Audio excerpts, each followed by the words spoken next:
Seán, it's awesome to have you back. Aho, namaste to you, my friend, always. A perpetual, infinite Hallelujah. namaste. And as I was saying a minute ago, I just love having a chance to hang out with you and talk to you. You're one of my favorite people in the whole world to talk to. Um, you know, everybody that's ever listened to any podcast with you anywhere knows the depth of Seán ÓLaoire is deep. They're gluttons for punishment, Paul. Well, yeah, but sometimes, as you know, awakening isn't always fun. Yes, yeah. And sometimes, the wise old man that whispers truth in your ear isn't exactly the person you want to hear from until you wake up and then you realize, thank God for that Seán ÓLaoire guy. It's been great to see you getting more awareness out there and getting some time with Aubrey. And you've been on his podcast a couple times now, haven't you? Yeah, I have. Yeah, when we did a few two podcasts, and then we did two roundtable. There's a roundtable group. So very good. We together 4 times. Beautiful. And I listened to your podcast with Kyle. You did one with Kyle too, didn't you? Yeah, I did. I did 2 absolutely with Kyle over the years. Yeah. Yeah. So it's just exciting for me to see you getting the airtime that the world needs you to have. Thank you, my brother. I'm sure. Is it helping grow your? It is. For me, the most important thing is just getting the message out there. Yeah. And so for me, it's a big difference from just having a small community of the same people to whom I speak every week. That's interesting, but it's like a small group of 60, 70 people. Whereas with some of these podcasts, I think the first one I did with Aubrey, went over 200,000. And so it's a totally different kind of outreach. His audience is extremely responsive to my podcasts and to you and your messages. I've gotten more people into the Chek Academy from Aubrey's podcast than any other podcast except my own. Brilliant. And so I've been on podcasts that I've gotten just as many listens as Aubrey's, but maybe one person will, buy something from the Chek Institute, join the Chek Academy. But in Aubrey's podcast, it can be quite significant. So as much as a shitstorm has been going on with Aubrey's sharing of his, relationship with women, which I've helped him navigate, which is sad because he's just being honest and sharing. It just shows you, how entangled people are and how quick they are to judge and, a lot of projection. But sometimes we have to let people vomit until they realize it's on their lap first, They can call it Aubrey's all they want, but it's theirs.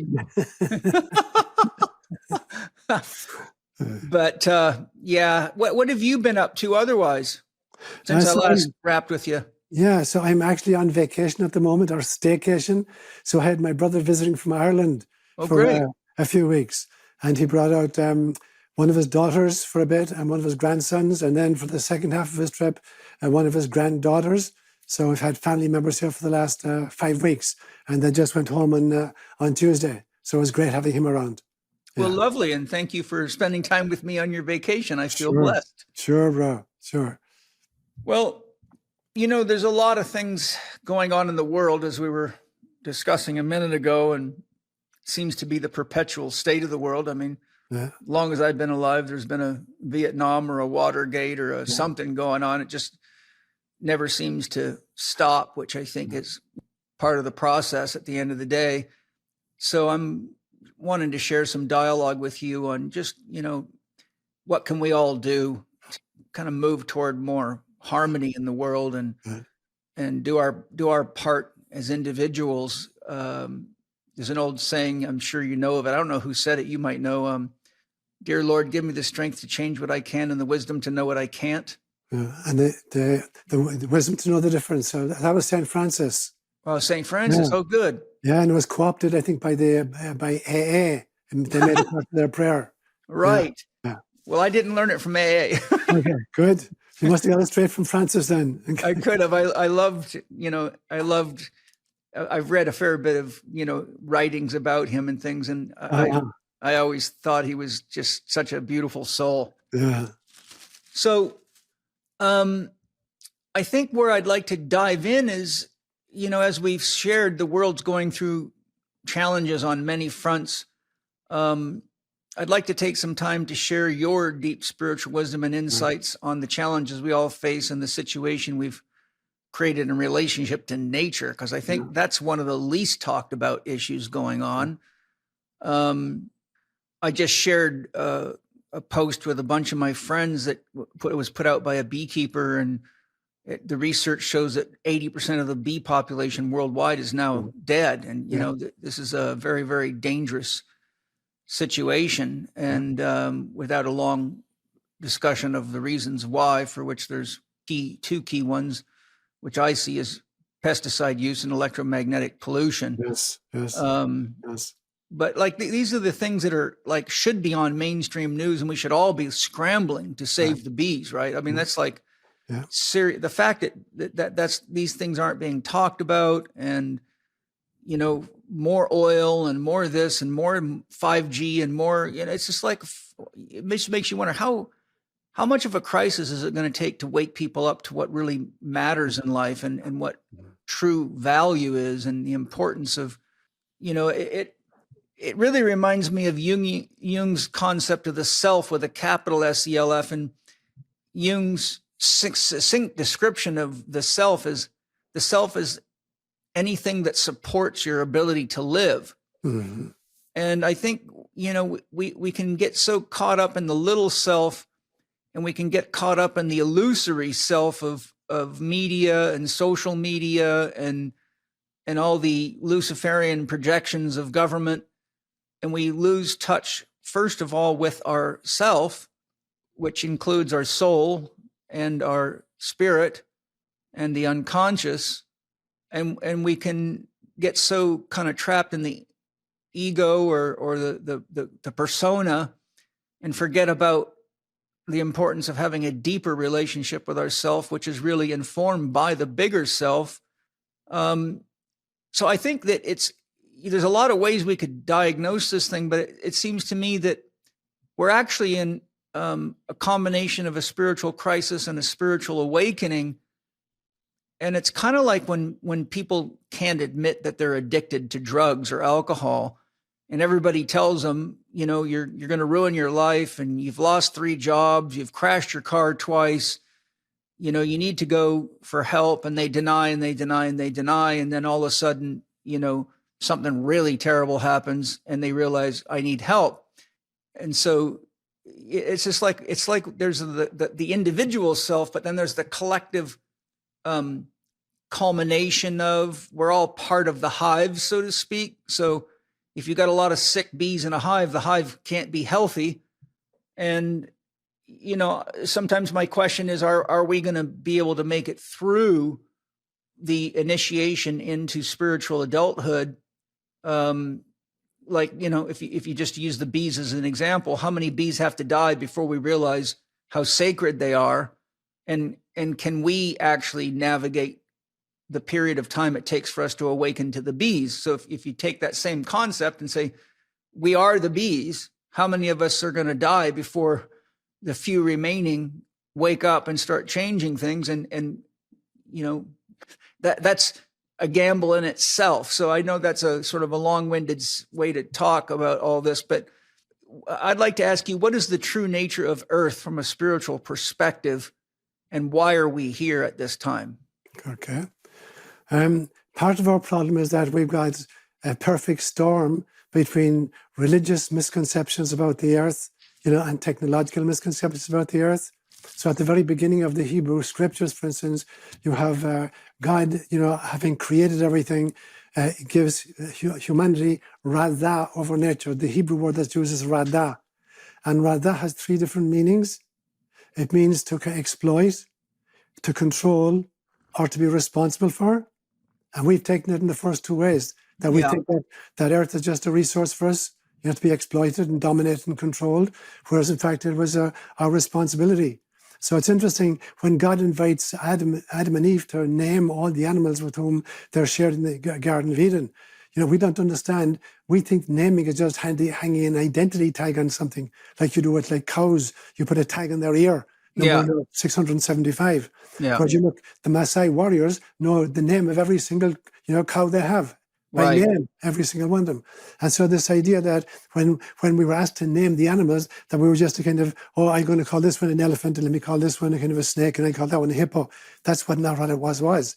To know somebody's name, kind of in the Hebrew kind of mysticism, was to be in relationship with their essence. And that's why God refuses to divulge his name. In the great story at the burning bush, when Moses says to God, God wants him to go back into Egypt to set the Israelites free. And this God has been missing in action for 430 years at this stage. And Moses says, I go back and tell them, God sent me back to set you free. And they said to me, what God are you talking about? Because they were polytheists. What will I say? What is your name? Yes. And God says in Hebrew, Ehia, Ashir, Ehia, which is always mistranslated. It's mistranslated as I am who I am. But there's no present tense of the verb to be in Hebrew. There's a present tense of all the other verbs, and there are all the other tenses of the verb to be, but you cannot say I am in Hebrew. And the same thing in Swahili. You have to get around to what's called predication without a verb. And so if I want to say, for instance, in Kalenjin language, I am an elder of the tribe. I say aboyot, which means me, elder, but there's no present tense of the verb to be. And so what God actually said was, I will be who I will be. It was a future tense. So in other words, God refuses to divulge his name, because to have somebody's name is to be in a power position over them. Right. So when God asked Adam to name the animals, he wanted them to be in relationship with each other, not have power over, not to dominate, not to see them as kind of just resources. So that's the first problem, that religion. Yeah. When you get a second, I want to ask you something or share something. Yeah. So for me, that's the religious problem we have, that we've operated on a misconception of Radha, which was to be have responsibility for rather than to dominate or despoil or exploit. And the second one then is what technology did. So it's like an extraordinary storm, the perfect storm. You've got religion, in some senses, controlling nature, and you've got technology controlling nature. And so you're absolutely right. We got chemtrails in our skies. We got plastics in our rivers. We got pollution in our streams. We got sprays on our crops. We're killing our bees. We're killing our singing birds. And so technology is kind of accelerating what religion started. And so we have to go back again to the notion of we're sharing the planet intentionally as God meant it to be, because each species is performing a task on behalf of Gaia. And when we abandon that task, and either through technology or kind of fundamentalist religion, that we see the planet itself not as our mother, but rather as kind of just a mining heap to be kind of exploited. So we have to deal with those two pieces. Hi, everybody. I know that you're all aware of the importance of vitamin C. There is a mountain of research on it, but not all C is created equally. I love Paleo Valley's Essential C Complex because it is the real deal, bioavailable. And I wanted you to hear right from Autumn Smith, founder of Paleo Valley, why their Essential C Complex is so unique and something you definitely want for your family and your children. Autumn, tell us about your Essential C Complex. Well, I was shocked to learn as a holistic nutritionist that over 90% of the vitamin C on the market is derived from genetically modified corn, and then it's processed with highly volatile acids. And so I knew I had to find a better way to get all of the powerful benefits of vitamin C. So what I did was I dove into the research, and I found the 3 most vitamin C rich superfoods on the planet. That's unripe acerola cherry and camu camu and amla berry. And then I just packed them into capsules. And the benefits are amazing because you're not only getting vitamin C, but all of the other wonderful benefits that come from these amazing superfoods. To get your Paleo Valley Essential C to help support a healthy immune system and get 15% off, go to paleovalley.com/check15. That's paleovalley.com/CHEK15 for a 15% savings. Yeah, boy, I tell you what, you've uncapped a lot in me that I'd like to talk about, but I'll try to curtail it because it could be a long discussion. But, I think when you talked about instead of tagging the cow's ear, naming each cow and having a relationship with it. And it's interesting because Angie and the kids and Penny and sometimes me name all the farm animals. Every chicken we have, I think there's 20 plus. Angie and Penny and the kids know every one of them, and they relate to them. They have to nurse them now and then and help them heal from various things. They know the name. We got 16 goats now. They know every one of them. Wow. And each one has a personality. Yes. And I think what you're describing is the difference between naming a thing and calling it a tree and just seeing it as an object, like a stone or a car, or this is a pen, and naming our children. Most people that I know, when they name their children, they know they're naming the soul for its life journey. Some of us know that there's a lot of power in a name, right? There's a real lot of power in a name. And then, of course, you have the process of spiritual initiation where gurus will give you a new name to symbolize the end of the unconscious life, ego-driven life, to the beginning of your spiritual life. Like, Osho, Sri Bhagwan Rajneesh became Osho. Right. And then, many other people like that. I mean, it's a very common, how common these naming ceremonies are.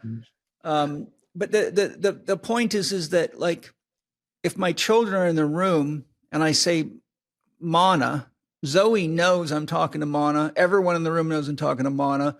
Mm-hmm. And we all have a sense of the essence of Mana.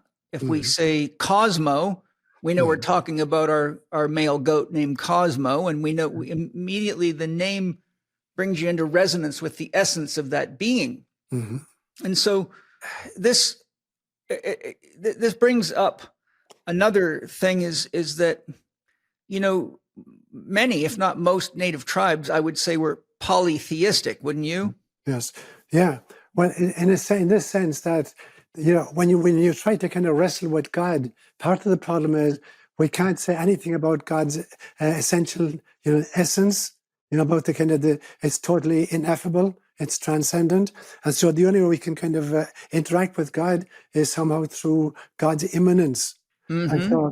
And so God will appear in whatever guise is appropriate. And so different religions have tried to kind of pigeonhole it and say there's a creative aspect of God we call the Father, and then there's a kind of redeeming aspect of God we call the Son, and there's the kind of the sustaining aspect that we call the Spirit. Or in Hinduism we'll have Brahma, Vishnu, and Shiva. Mm-hmm. Or in Buddhism we'll have Buddham Saranam Gacchami, Dharmam Saranam Gacchami, Sangam Saranam Gacchami, so that we try to break God up into the ways in which we experience God. But they're not descriptors of who God is. They're only descriptors of how we experience God. And we must never kind of confound the experience of God with the essence itself. Mm-hmm. So we have to be very, very humble in realizing this is a way in which I've experienced the divine. Now, the problem was in the Christian dispensation that the words that the Greek fathers used when they were wrestling with the notion of Jesus, they used the word prosopon. And they said there are 3 prosopons in the divine. And prosopon was the Greek word for a mask. So when an actor came on stage, he would wear a mask to kind of alert the audience as to what kind of a character he's going to portray. Mm-hmm. So if he came on stage with a mask that looked like this, it would be a comedy. If it was like this, it's going to be a tragedy. So the audience knew immediately what kind of a character to expect. So that's the word that the Greeks were using for God, prosopon. Mm-hmm. When it got translated into Latin by the Latin Church, they used the word persona. Yes. So you have a mask with holes in it for the eyes and a hole here. So a persona, you're sounding out through it. Mm-hmm. So persona, and that then became person, and that became personality. And now we're mistaking the mask that God is wearing for who God is in herself. Right. And that's the problem. And so we have to realize that what appears to be kind of polytheism, many, many gods, is actually just many ways in which, let's say, the Hindu people were experiencing the divine. And we put a kind of Western understanding that they were polytheists. I don't think they really were. I think they were just enumerating particular facets of their experiences of the divine. And we misinterpret this as their belief that there were a whole bunch of competing divinities up there somewhere, kind of warring among themselves. Yeah, and one of the things that I came into through contemplative meditation of when Moses said to the burning bush, "Who are you?" And God said, now in some book of the versions of the Bible, I've got about 15 Bibles in my library because I like to see how verses change and so on and so forth. I'm sure you've plenty of your own. In one of the verses, it might be King James, it was translated as, "I am that I am." Yes, yes. And so when I meditated on that contemplatively, I thought, with just a slight change of pronunciation or punctuation, it could be "I am that I am," which would be like pointing to the tree, "I am that," pointing to the cow, "I am that," pointing to the mountain, "I am that," I am, and there's the immanence of God. Like I'm the mystery is how the bush caught on fire, and if I remember right, it wasn't burned afterwards; it was still there. That would point to the essence, right? That's because you can't, that's a magic beyond our conception. Nobody I know of could light a bush on fire and have it burn, but not burn. And so just add to that one piece, Paul, is that, that there's this great Hindu saying, then tat tvamasi, thou art that. Yeah. And so the understanding that when you actually see the essence of anything, you see God. And so this is kind of Jesus' famous statement when he's, walking along and he sees lilies and he says, "Look at the lilies of the field. They don't spin or weave or gather into gardens. And yet I tell you that not even Solomon in all his royal finery looked as good as one of these. Why are you afraid?" So what he's saying is, if you really see a lily, you see everything. Thich Nhat Hanh would say, a flower consists completely of non-flower elements. Yes, I've studied that. The rain and the soil and everything contains everything. So it's not where we look that's important. It's how we look. Because if you know how to look, it doesn't matter where you look, you'll see everything.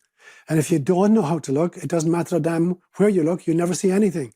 So it's the altered state of consciousness that allows us to be in relationship with the essence. And that is what naming the animals is about then. You're recognizing the essence of the animal and you're pronouncing it to establish the connection. So it's not about just handing a tag on a cow's ear. Yeah, a couple of things come up for me. One, the same essence of God that's ineffable has ultimately got to be the same in us because we are that. Like,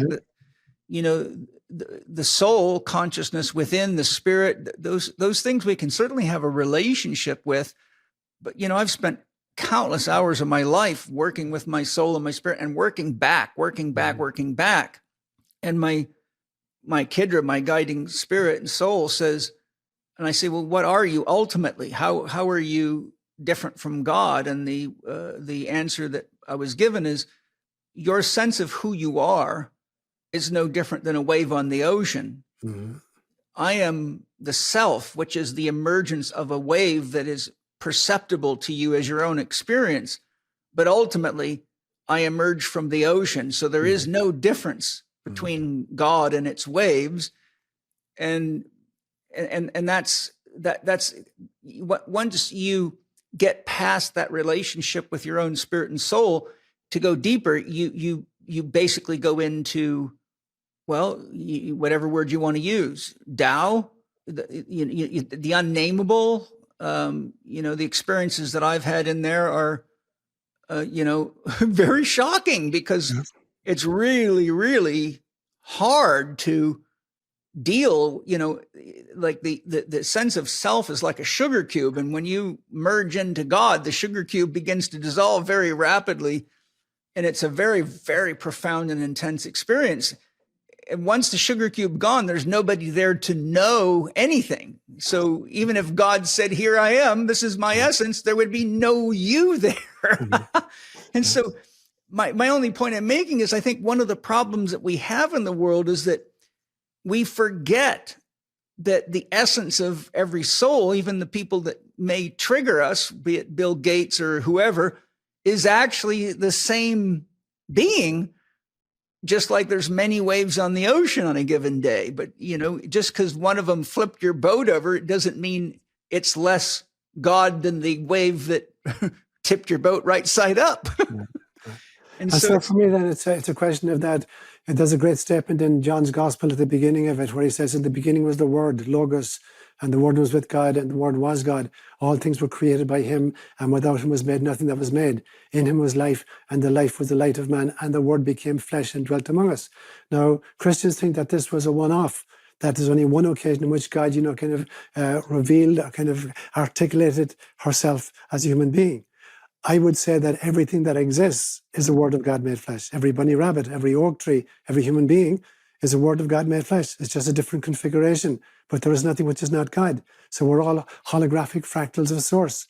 And the question then becomes, can I arrive at the realization that I am that pomasi, that I am the divine, and not the ego in me, but the essence of myself, and that therefore if it's true of me, it's true of everything else. I remember a powerful vision I had many, many years ago, where I saw Gaia, the planet, the being, standing in front of God. So for me, Gaia is a Mahatma, a great soul, standing in front of God and saying, send me to that third rock from the sun in that solar system, and I will breathe life on it until I throw up a species which is capable of recognizing its own divinity, and ipso facto, the divinity of every other species with which it shares the planet.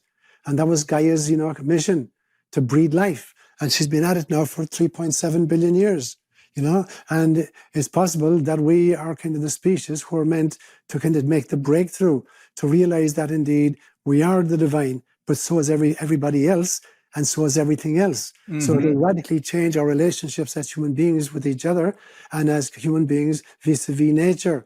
But we haven't got that piece. We haven't understood it yet. And the question is, will we arrive at that place where we actually are able to say namaste? The divine in me recognizes and honors the divine in you. And that I can say this to the oak tree outside my window, or the bunny rabbit hopping across my front yard, or my enemies in the world. Can I see it in them? And that for me is, that's what's going to change everything. I believe so. Yeah. It's just we're racing the clock, I've quoted this multiple times, but it's relevant now. Steiner said, man will continue to invent technologies outside of himself until he either destroys the world or realizes everything he's created is an inferior copy of the technology within himself. The question is, which will come first? Yes. And what this, for me, kind of harkens back to is when you look at the story of Adam and Eve eating the apple, and then the punishment is you will toil in the thorns for generations and generations to come. And then you know better than anybody that there's a deep disdain of the body and a resent for being on the earth, and the concept that we're fallen sinners. And so many people speak of the primordial wound that humans are wounded, and they keep enacting their trauma. And it seems to me, Seán, that one of the biggest traumas that we have and still are grappling with, and is the very reason I love talking to you and deep people like you, is that if you think of the number of people in the world that were raised as children and had these ideas put into their head from even in the womb, while mommy's sitting in church being told this kind of stuff, we actually have now billions of people on the planet that have a conscious or unconscious belief that they're fallen, that they're sinners, that, there's something wrong with them, that that comes with guilt and shame. It comes with a lot of confused emotions. It comes with fear of God. It comes with programmed resent toward the body, programmed resent toward the earth. It's like a prison yard, and we're just waiting to get out of here. It leads to a lot of neurosis within oneself, because the people don't know how to channel this pain and confusion. And I think, you'd think after all these years, we would have more of an openness to a deeper understanding of Scripture. And I'm sure you're familiar with Neil Douglas Klotz's book. Is it The Cosmic Christ? No, The Cosmic Christ, I think, was Matt Fox, but Neil Douglas Kloss did translations from the Aramaic. Right. Of many of the prayers. And so there's an example of a book I read when it first came out, and he has the prayers of Jesus in Aramaic on a CD you can listen to, which is beautiful. But he shows you, because Aramaic only has 14 letters in their alphabet? 22 probably. All of the kind of the Semitic languages have 22 characters. Hebrew, Arabic, Aramaic. So English extended to 26. Irish only has 20. The Hindus have 52. So it depends on the culture. But I think all the Semitic languages have 22 syllables. Okay. Symbols. I think if you look in his book, though, it's less than 20, I'm sure, because I can almost guarantee you it's either 14 or 16. But the point is, what he shows in the book is that there's often up to four ways to translate each of the words attributed to Jesus. And he shows that the church took the probably the least accurate and the most likely to control people. Mm-hmm. And so I guess at some point we have to sort of break through the passivity and the childlike adherence to authority figures and do our own due diligence, which can either come by researching the scriptures, because this information is readily available now, or it can come by a deeper, more intimate relationship with your own spirit and your own soul. But then there's a lack of people that even ever talk about that or know how to do it. I mean, I've told you, I think, the story. I've got like at least 130 books on the soul in my library, and only 2 of them mention anything at all about how to make contact with your soul. And even Michael Singer's famous book sold millions, not one word in there about how to contact and relate to your soul directly. And I think that's, if we work with our own spirit and our own soul directly, the only thing we've got to do to make sure that that's working well is do our own shadow work and inner healing, so that we're not talking to complexes and soul fragments or, pieces of the wounded child or whatever. And that takes time, admittedly, to work through. And that's why I teach this in Spirit Gym. But then we can actually have our own intimate relationship. And we can always tell. People ask me all the time, Paul, how do I know if I'm talking to my soul or something else? And I said, well, the advice your soul will give you will always be based in love. It'll always be something that makes you more whole.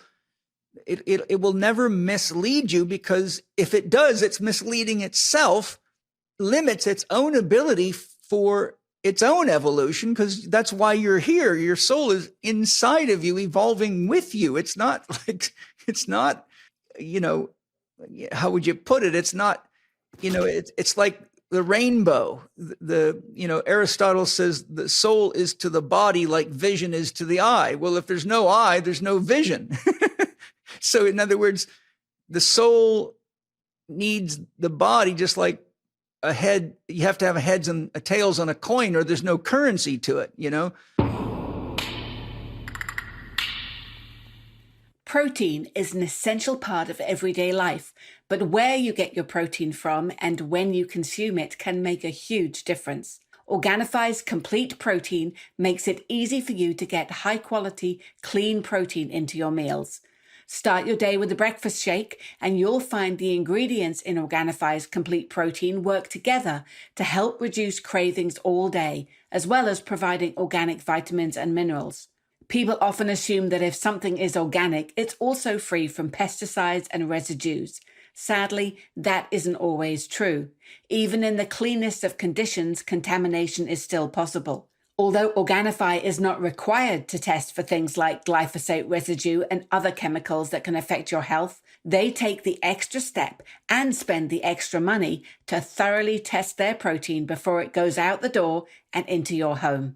Organifi's Complete Protein is a unique combination of 3 complex plant-based proteins and other organic whole foods, making it a great choice for those who struggle with bloating or indigestion from dairy or whey protein powders. It comes in 2 great flavors, chocolate or vanilla, and is easy to mix up on its own or add some fruit, nuts, and seeds to make a delicious smoothie. My personal favorite is blending the vanilla with bananas and almond butter.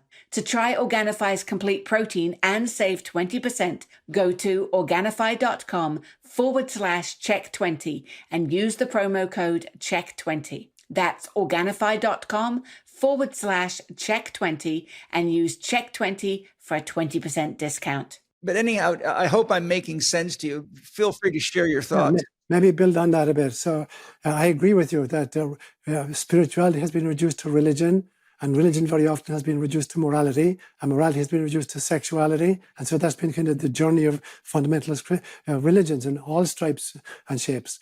Now, the other side of we're caught in a pincer movement. So there's a whole bunch of people, and that's how they've been trained and brought up, and that's their mindset. The other side of it is a total materialism that says we can save you from that fundamentalist, paranoid God, because their God doesn't exist at all. There is no soul. There's just material. And so we're going to give you the technology that it makes life easier for you. So we're caught now in a pincer movement between fundamentalist religion that doesn't understand the soul, and a totally godless materialistic scientism that doesn't even believe that virtue exists. We don't have even free will. And so the crucible in which we find ourselves at this stage in world history is to kind of reconnect with a deep mystical spirituality, not a fundamentalist religion, and certainly not a kind of an Ahrimanic technology, right, a kind of a soulless artificial intelligence model of the future. And that's right. It's navigating that very narrow path between those two pieces, between ascending religions that think, the world is sick, get out of here as fast as you can, and descending religions which just totally are sybaritic and hedonistic, and claim that any self-discipline whatsoever is a waste of good time. And so navigating that piece and realizing that we volunteer to be here now, that, as bite-sized pieces of God, we wanted to allow God the experience of different dimensions of reality, all the ways from like the seraphim at the very top, right down to 3-dimensional human beings at the bottom. But we did it, we volunteered to be here now in order to try to see what would it be like to remember who we really are, when we're operating this with this tiny little laptop, where we have to invent time to kind of grok the gestalt. Right. And so in some senses, what we're going through now is part of what we signed up for. So we have to embrace it in the sense that this has been the test that awakens us to our inner divinity. And so without the test, we wouldn't have awoken. We'd just be sleeping. And so I'm holding this vision that we're here now by choice. And that I think that there's a third name. We talked about naming a while ago. There's a third name. I believe that as a soul is parachuting into incarnation, that the last thing it's told by Grandmother God is, firstly, we're reminded of our own personal history in previous incarnations, our strengths and our weaknesses, what we're capable of. We're given a very, very quick synopsis of the kind of the past life histories of every single human being we're going to encounter on the planet. So we know their track history. So we know what we're parachuting into. We know the culture, the time, and the issues. And then the last thing we're given is Grandmother God sings our secret, sacred name to us, because every single one of us has a secret, sacred, divine name. And when you know what that name is, you awaken to your mission. And so that, for me, that's the most important of all the names, the one that God whispered to us before we came in. And if I can remember what that was, and it's not going to be something like Bob or Jim or Michael or whatever. It may be a piece of music. It may be kind of the look in a newborn baby's eye that kind of alerts me to it and reminds me what it was. But once you come in contact with that inner name, then you know who you are, you know who everybody else is, and you know what your purpose is. Yes. Two things come to my mind as you share that there, which I really love what you shared. It's really important, and it's clarifying on many levels for a lot of people, I'm sure. I know when Eve ate from God said, don't eat from the apple of the tree. Somewhere it was said, you will become as gods, or maybe the snake said that. If you snake said that, yeah. And so, when we look at what we're doing, we've got nuclear weapons, we've got very dangerous telephones and advanced technologies and very dangerous chemistry. And very dangerous manipulation of reality with trickery that goes right to the money system we're in, to religion, to, it's like, so the point is like we are sort of like children that have been given way too much power for our depth of understanding and moral capacity. And so it's almost like we are going through an initiation into what happens when you are given godlike powers, and you have to learn responsibility for them. And, when I was a paratrooper in training, a soldier in training, the drill sergeants were always quite nervous when we were at the firing range. And, they said several drill sergeants have been killed by soldiers in training who were waving weapons around and forgot that they were loaded and didn't have the safety on. So they're like, they get a little nervous around you, and they get even more nervous. They said the ones that scare us the most are the John Waynes that grew up with firearms on farms because they think they know what they're doing, and so they got bad habits.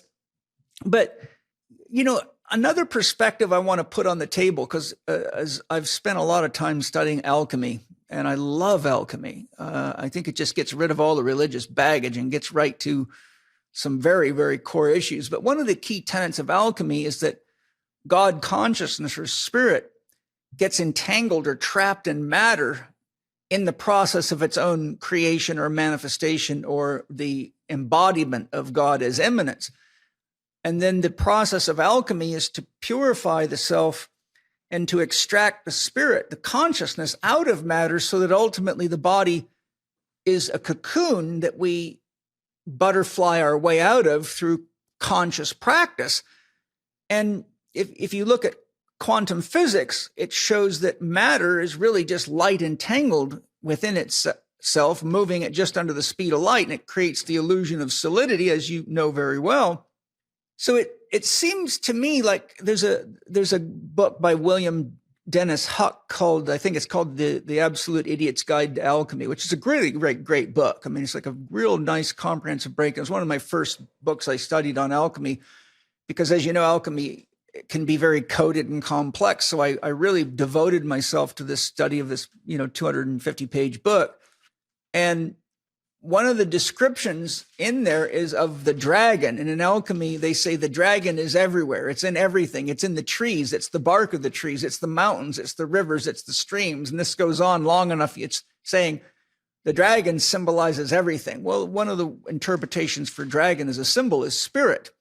And so it seems to me that we're in this process of slowly awakening to the spirit of ourselves and matter, and the spirit in matter, which is, very much a pagan way of relating, that the tree is a spirit. It's not just a pile of wood. It's certainly not a materialistic way to see things. But I think that, strangely enough, that we're really just lacking good alchemy instructors to show us how to recognize the spirit and matter.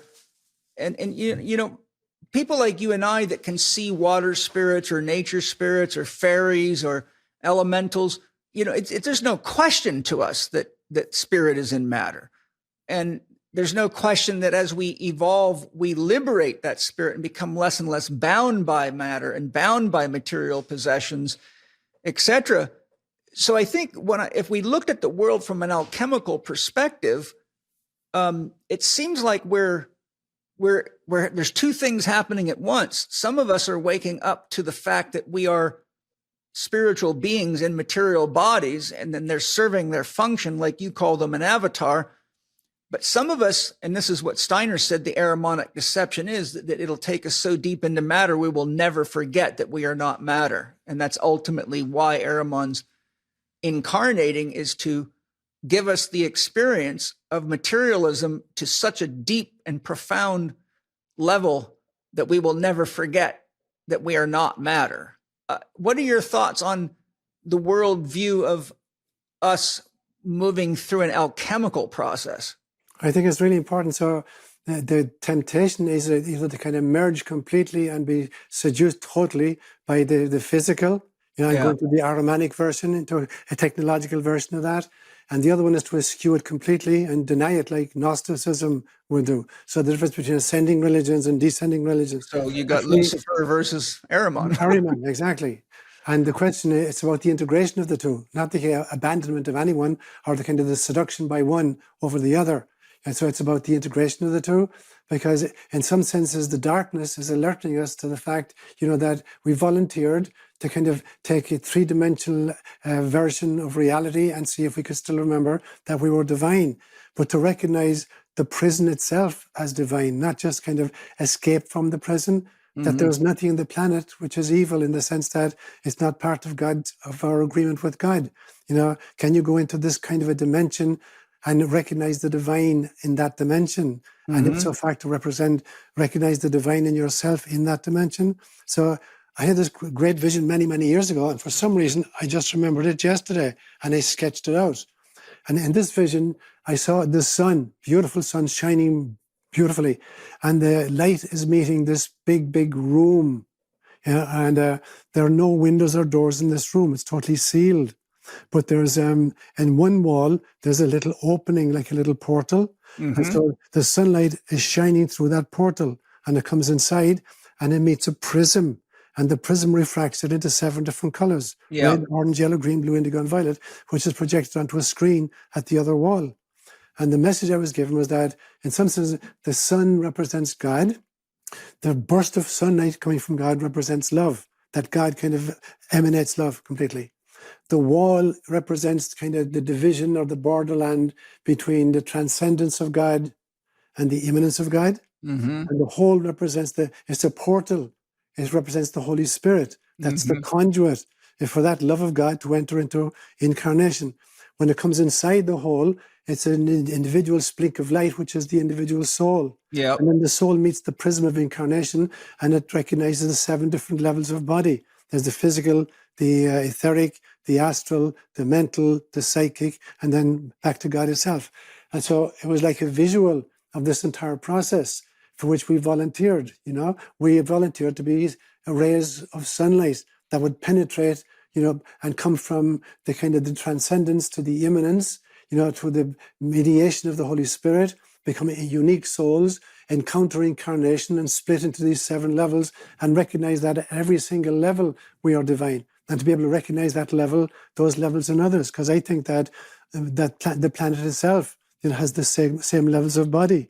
So I talk about, the first level of Gaia is the physiosphere, which is studied by physics. The second level of the body, I call it the womb of the planet, and it is the atmosphere. The third level of the body is the biosphere. Now we got flora and fauna emerging from the atmosphere, and now we're in the stage in between biosphere and noosphere. Tyler Desjardins talked about this sheath of consciousness that surrounds the planet. And we're halfway between biosphere and noosphere, which is really, really dangerous, because we now have the technology to totally destroy the physiosphere itself, and therefore the biosphere with it. But there are stages beyond that for me. The next stage, I call it the anima sphere, anima as in soul. Animation. So animation, the soul of the planet. And then the sheath above that, I call it the pneuma sphere, pneuma as in spirit. And then finally the cosmosphere, or God. So the planet itself is keeping pace with us. As we're moving ourselves from identification with our physiology to the kind of the élan vital of the etheric body, to the astral, the emotional level of the body, to the mental level, the archetypal level, to the psychic abilities. As we're making those shifts as individuals, the planet itself, is pacing us. And so the question would be then as, what happens if there were to be a nuclear holocaust, for instance? Even if the physical planet itself were to disintegrate under some kind of, an explosion, what would happen? What would happen simply is that Gaia has been liberated from its physical sheath and is now operating at the others, and it's a home to all human beings who are also operating at this higher level. So we're always going to find a frequency that resonates with us. It's not a question of being separated into sheep and goats or heaven and hell. It's that we're naturally attracted to the frequencies that we kind of emanate ourselves. And so there'll always be a home for us. There'll always be a Gaia for us. Depending on the frequency with which the individual soul is operating, it will immediately gravitate towards that. I'm super excited to let you guys know that I found an amazing energy product. I had previously fell in love with Update, but my buddy Aubrey, who is here with me right now, came to me and said, Paul, I've got something I think you'll like even better than Update. And I was suspicious because it's pretty hard to beat it. So I waited for the right day when I felt like I could really use a little energy boost. And I tried it and I was absolutely blown away. Not only did it give me a beautiful, smooth lift, but I felt like a sense of holism, integration, like I had been doing Tai Chi. It flowered. It was like the sun shining. And I thought, wow, this is actually pretty damn good. And it's worth me telling people about. So I've got Aubrey here to tell us a little bit more specifics about his amazing new Correct Energy product. So Aubrey, tell us a little more about it. It's a phenomenal product. I'm very impressed. Well, thank you so much. Honestly, I wouldn't have started another supplement company after On It if we weren't able to make this product. This product actually birthed the company. Oh, great. It was so good and so powerful and so important, I felt like. And it was like, we have to launch this product. We have to build a company to allow this to be the core. And like you said, the main ingredient is the same as it is in Update, which is the Infinity, that paraxanthine, which is a caffeine metabolite. So it's something that your body naturally breaks caffeine down into in the body. Yes. They were able to isolate that. And it really feels like in some ways, like the spirit of caffeine. Like yes. It filled the very essence of caffeine itself. All of the things that we wish caffeine would do and all the things we wish caffeine wouldn't do. It captures that in a really unique way.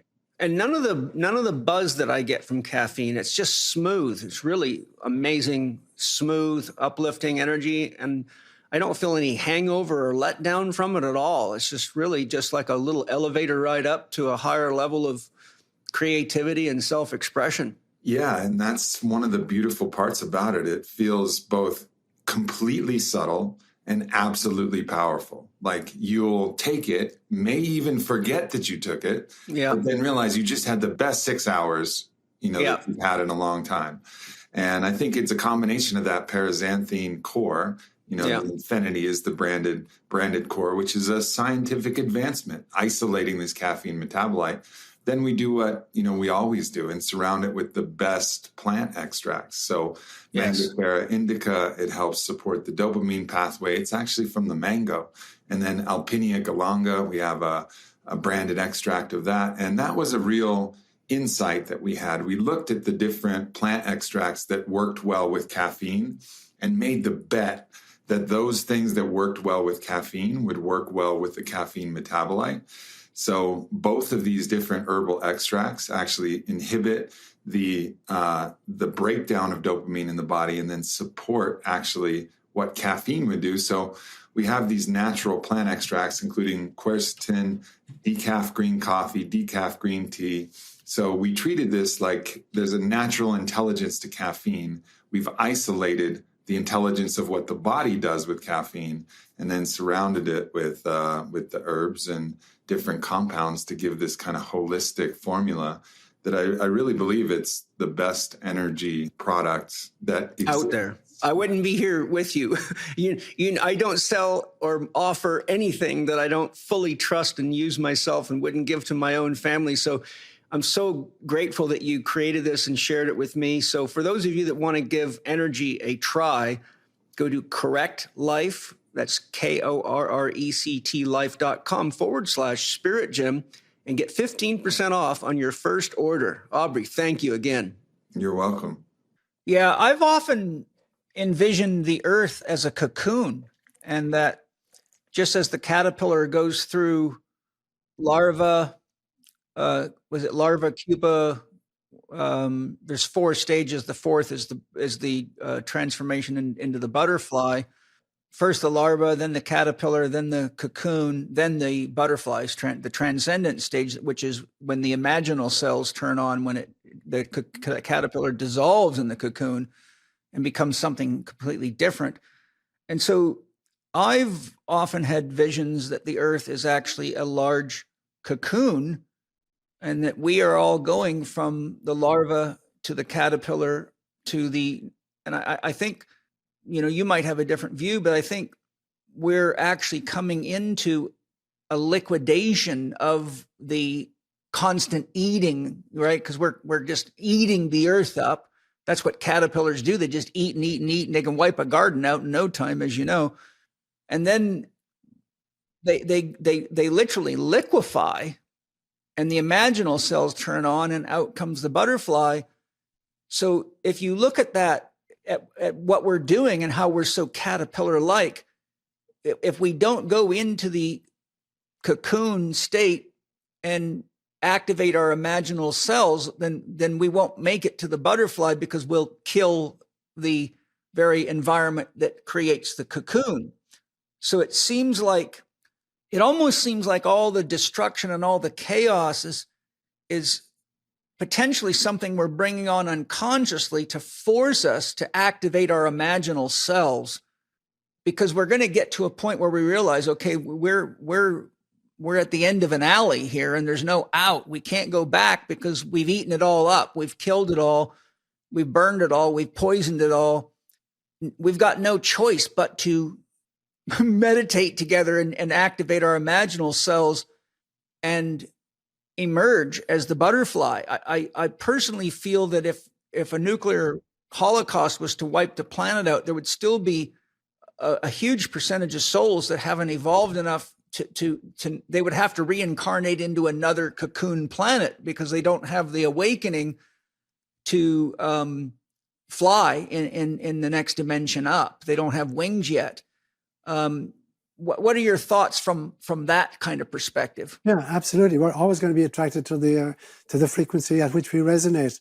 And that's not any judgment, it's not the good guys and the bad guys. It's the kind of the stage of evolution of the soul.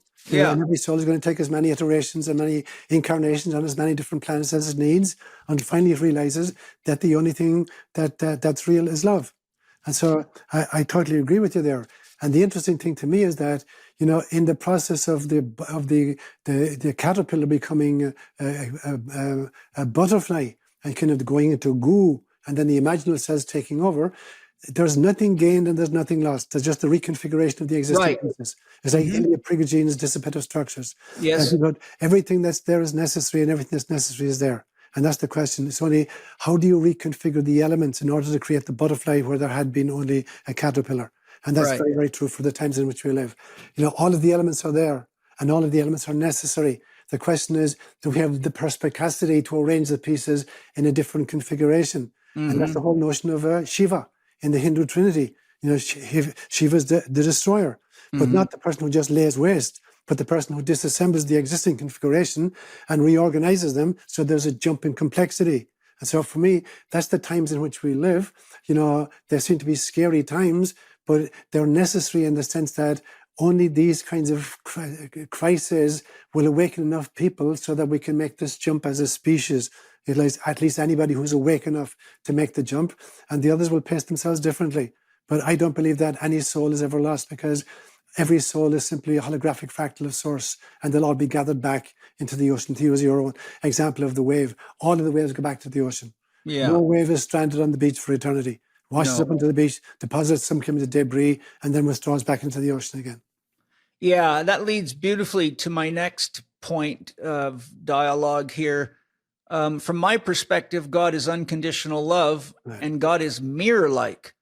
For example, if you had no body and you stood in front of a mirror, you wouldn't see anything, right?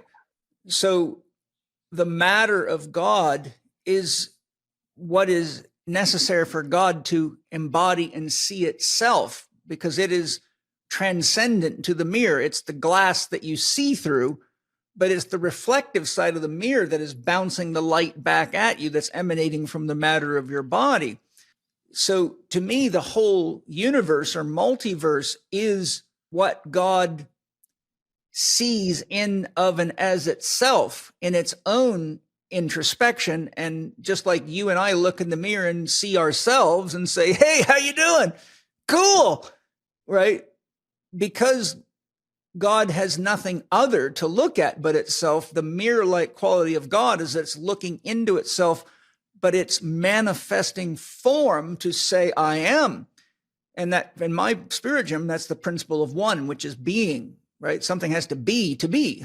So my question that I'd like to pose to you is, what do you feel is being mirrored back to us about the authentic nature of God and ourselves in the events of the world today? Because a lot of people, are quick to say, oh, this is evil, that's evil.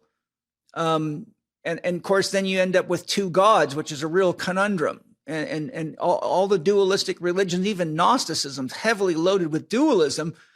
And it doesn't seem to be able to transcend beyond the dualistic perception of Aramuzda Ahriman or God and the devil or whatever. So if you take this sort of concept of the divine mirror, the question is, what do you feel is being mirrored back to us about the authentic nature of God and ourselves in the events of the world today that we're all going through?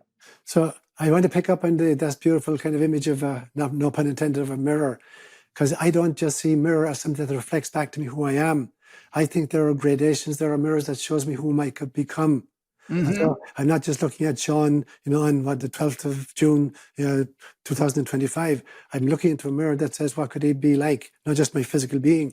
What could he be like in 10 years' time, 20 years' time, 3 incarnations down the road or whatever?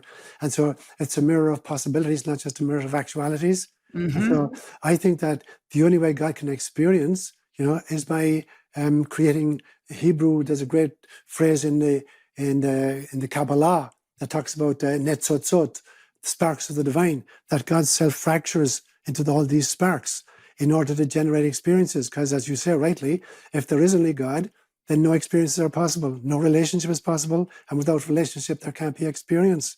And so in some senses, God's kind of decides to kind of self-fracture into these myriad of souls. And then these souls go out, to generate experiences. But it's unconditional in the sense that there are no ifs and buts. God doesn't say you can do X, but you can't do Y. Right. There are no limits on free will. Whatever you choose to do, just deal with the consequences. Karma is just working with the consequences of present choices. And there are no limits to creativity. So unconditional for me means these things. It means no ifs and buts. It means no limits on free will. And it means no limits on creativity. And now God said, go with my blessing. See what you can create. Yes. And then see how you can learn from what you've created and how I can learn. Because in some senses, the immanence of God, is in process. It's not a fixed entity, yeah? And so it's growing. And it's growing by the experiences of all its creatures. So once we realize that unconditional literally means there aren't conditions. There's no ifs and buts. You can do this, but you can't do that. And if you do this, here's kind of how I'm going to be pissed. Or if you do that, I'm going to be happy. And there are no limits on free will. Once we choose the game, the image I use sometimes is like, if I decide to become an athlete and I want to know, should I play soccer, American football, Irish hurling, baseball, which game do I want to play? I suggest you stick with soccer, not football. Yeah, right. The thing is, you can choose any game you want. Yeah. Once you choose a game, you agree to abide by the rules of the game. So in soccer, you can't handle the ball unless you're the goalkeeper. If you decide to play baseball, the ball is about this size. You decide to play, football, it's a totally different shape. There are different numbers of people on the field. There are different rules of engagement. So you're free to choose any game you want. But once you decide on a game, then you agree to abide by the rules of the game. So that's where people get free will misunderstood. They think, free will is the ability to control the outcome. You have no control over the outcome. You control over the input, what you decide to put in. Yes. But you have no control over the output because there are 8 billion other people also making inputs at the same time. Yeah. And so we have to realize that we have free will, but the free will was in the choice of the game, the choice of the incarnation.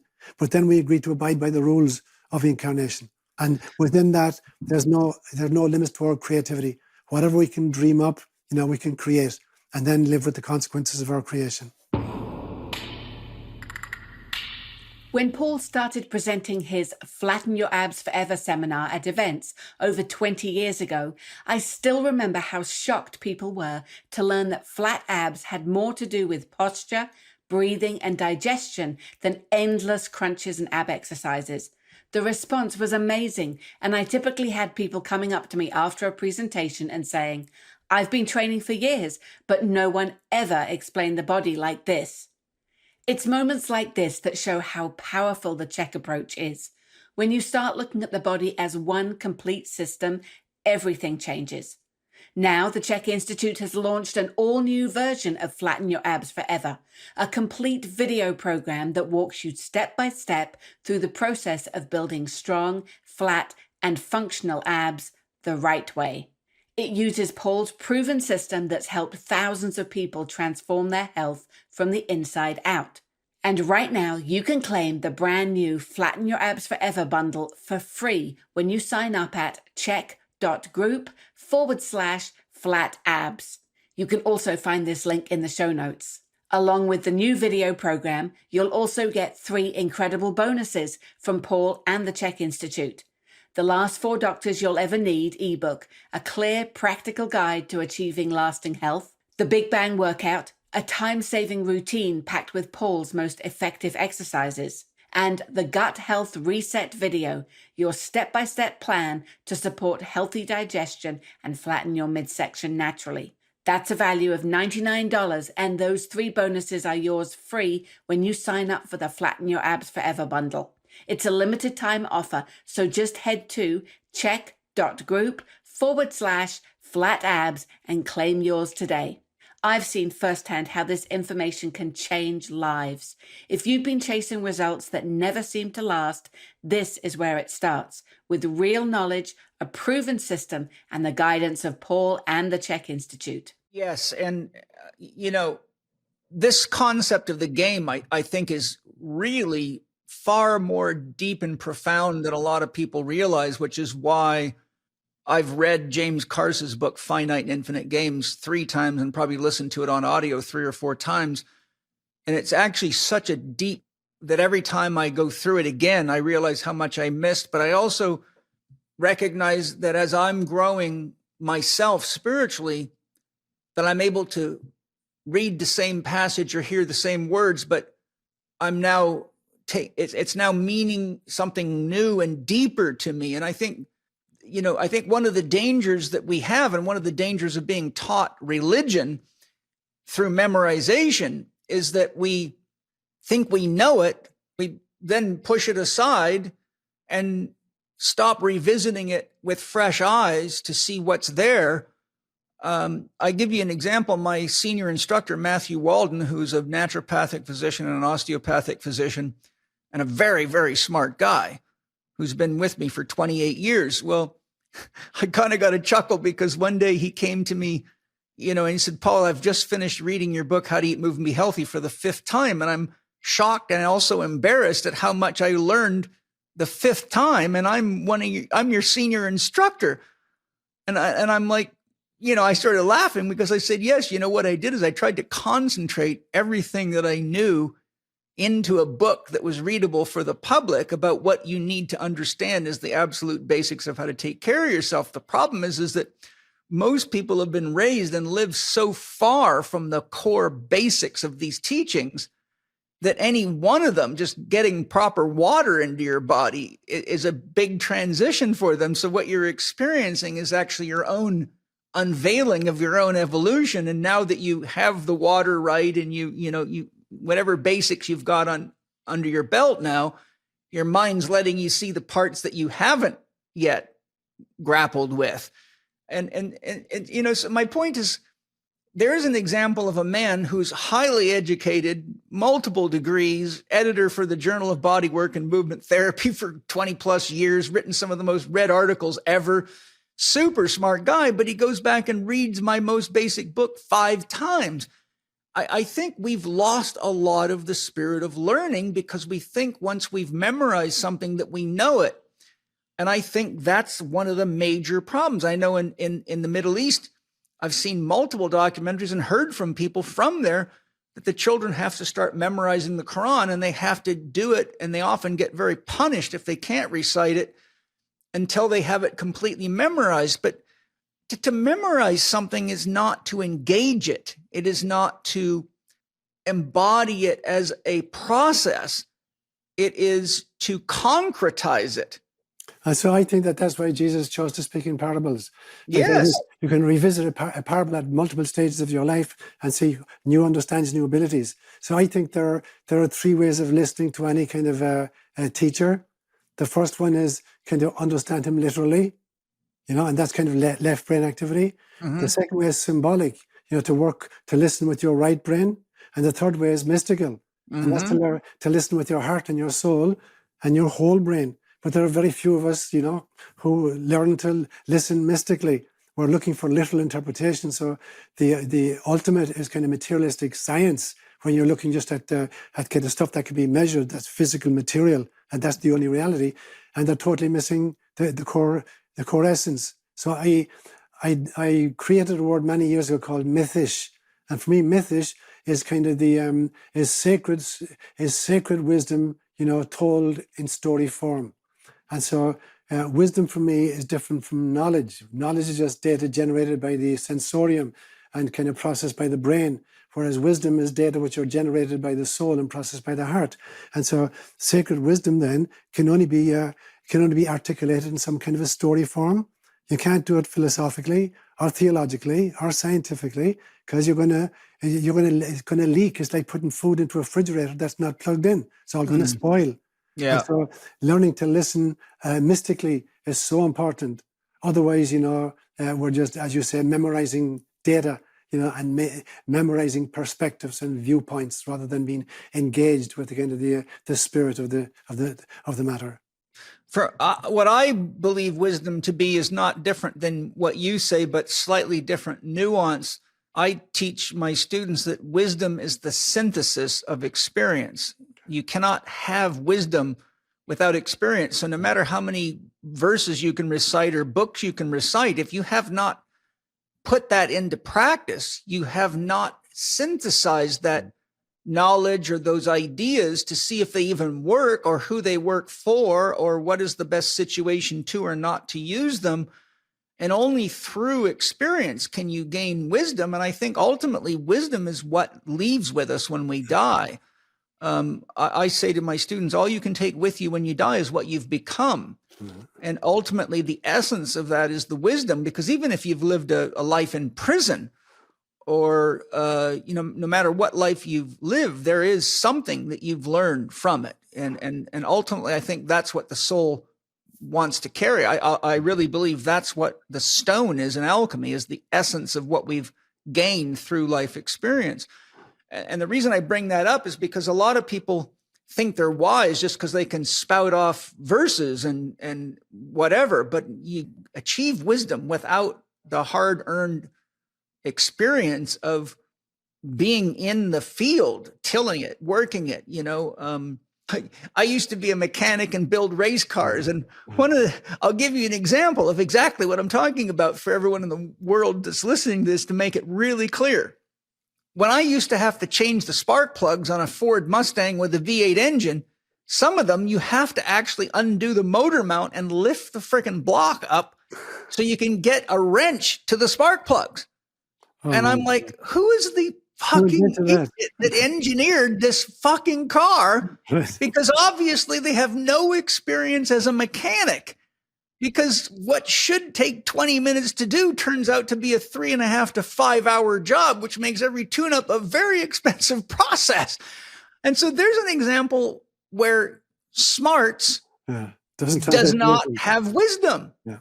And the same thing with exercise equipment. I have a lot of knowledge on biomechanics, kinesiology, and all the related sciences. And I would be called in by equipment manufacturers to analyze their equipment and say, how could we improve this? And I'd be, a lot of it I'd used before. I'm like, first of all, you've built this stuff for the average male, which is 5'11". So you realize every woman that gets on here is in a biomechanical conundrum from the start. It's torturing her body. And anybody that's shorter than 5'11" or taller than 5'11" has got a lot of biomechanical stress because it's an unnatural thing to do to the body. If a 5'2" person bends over and pick up a rock, her biomechanics are perfectly that of a 5'2", and the same rock for a 6'2" person, their body is in a field of gravity. It's got free motion. So it's kind of like But you know, realize, Seán, what I know you realize is that the very kind of simplistic but basic things we're talking about are not conveyed to us in what will be called elementary education. And so we grow up getting PhDs and things, and we still don't really understand anything. Hi, everybody. I hope you're enjoying the show. I imagine you know that magnesium is one of the minerals that people in North America are the most deficient in, but it's an extremely important mineral to have in your diet regularly. And believe it or not, Bioptimizers has improved what was already well known to be the best magnesium formula out there, called Magnesium Breakthrough. So I've got Wade Lightheart with me to explain what it is they've done to improve this already excellent formula. Wade, what is new about your new Mag Breakthrough formula? Well, it's called sucrosomial magnesium. So we have 7 different types of magnesium in Magnesium Breakthrough because they're uptaken by different parts of the body. But a new type of magnesium has been created called sucrosomial. And what it shows in the research in science is that it's actually even more absorbable by the body, particularly inside of the brain, which is a big aspect to enhance neurotransmitter formation, as well as ensuring the rest and relax response in the nervous system that a lot of people will take magnesium for. They find it, clocks them down, helps them sleep better, allows for the relaxation of striated and smooth muscle tissue in the body, which creates an energetic relief. And so when we added sucrosomial, we were able to demonstrate inside our lab facility that we were able to get better improvements. Of course, we have a partnership with Birch International University. We have some patents we're working on, which will kind of relay some of these things. But sucrosomial was a no-brainer when we added to the formula, improved the results or improved the uptake. And the reports back from our testing team were like, wow, we get more results with less caps. And that's always the goal for our company. That's excellent. I love it. I always say, and people have probably heard me say it before, I'm so amazed how you guys are constantly and always improving and working your best to not only make better products for us, but it doesn't seem to me that it gets more expensive as you make them better. So that's a real gift to the world. Thank you.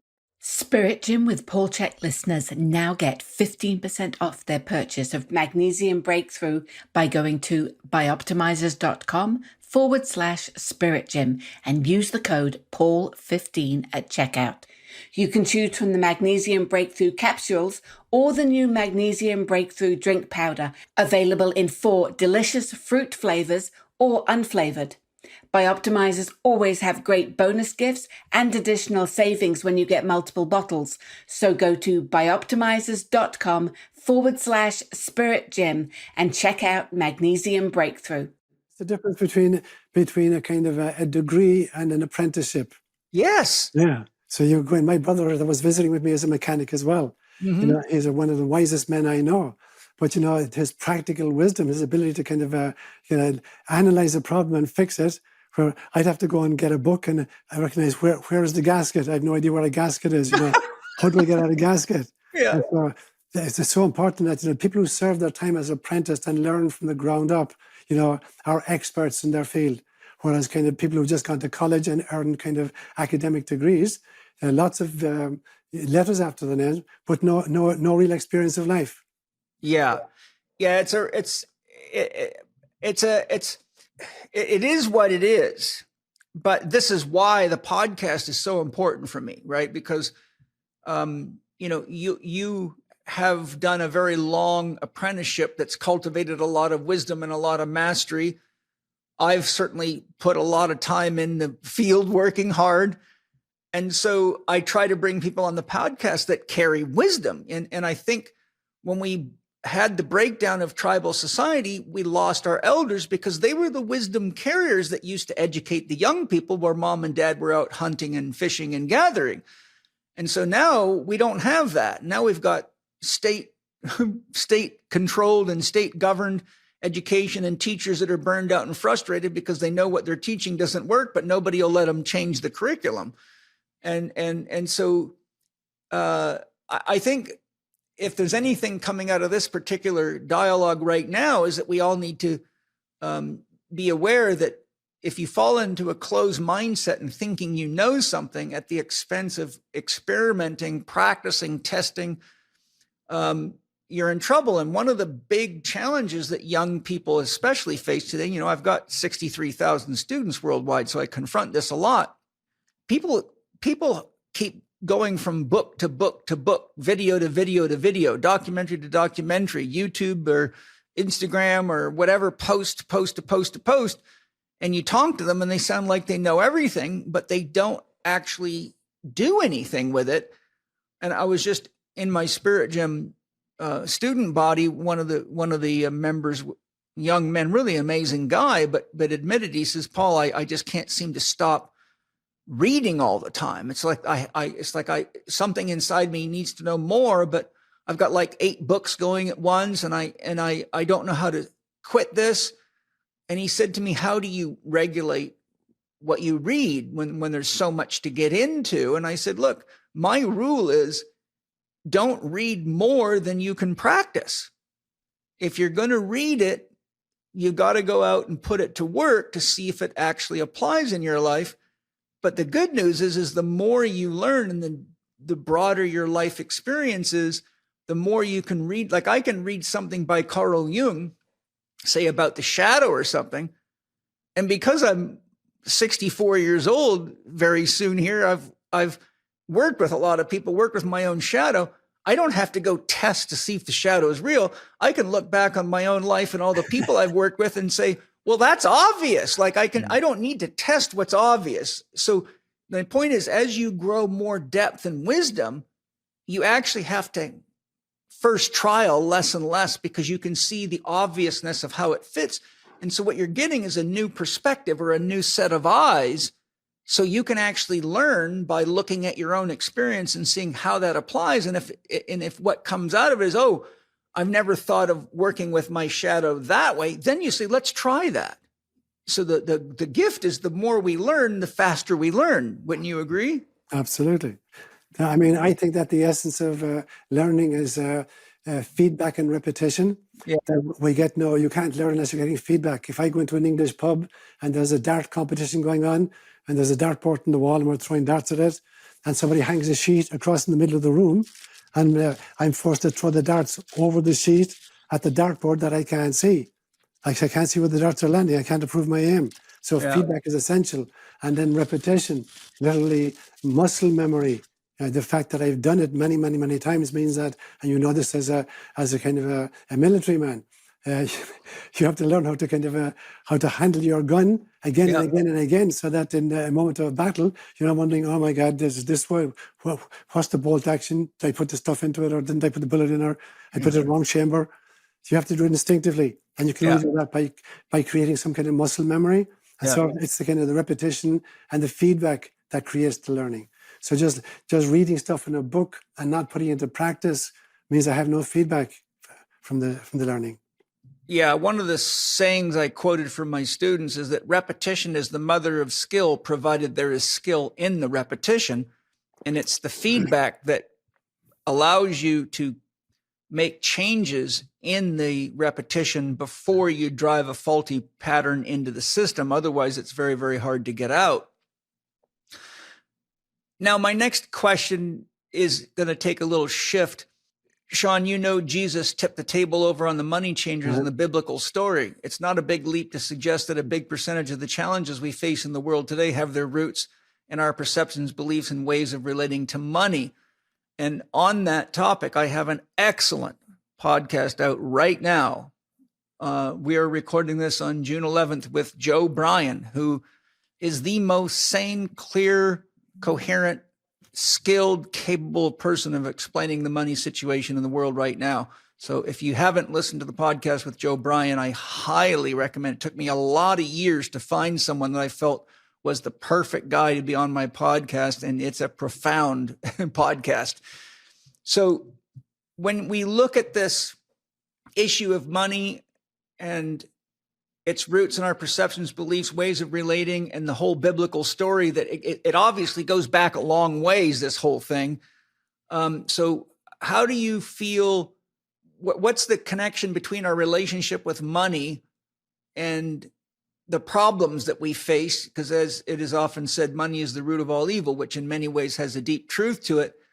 What is our way of relating to money and how we've manipulated money saying about us and the problems we've created in the world? And what's your reframe on that?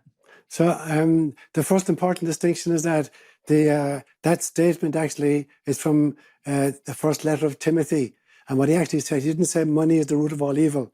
He said the love of money is the root of all evil. So there's a big difference between money just as a kind of a medium of exchange of services on the one hand, and the kind of the fascination and the desire and the selfishness. So what he actually said was the love of money is the root of all evil.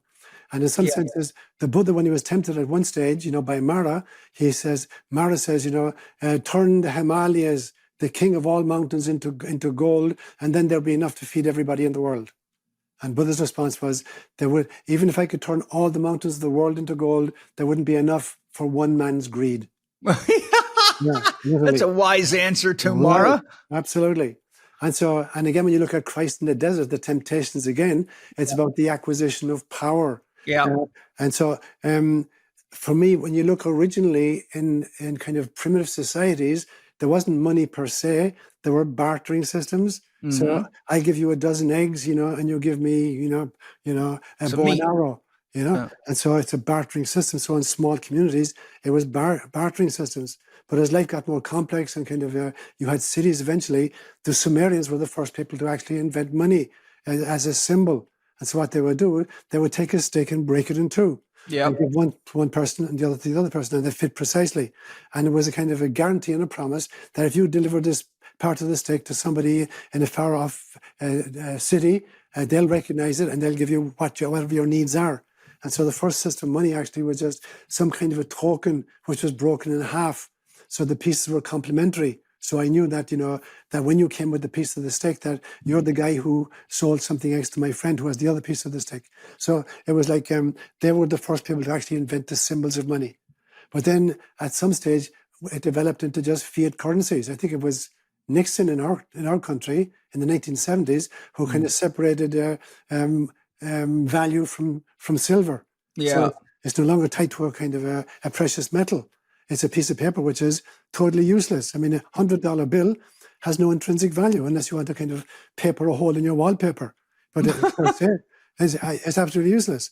You have to agree, that you value this piece of paper the way I value it. And the interesting thing is, it's probably the most successful symbol of all time. There's no other symbol that's been, even your enemies will agree to the same value for this $100 bill that I do.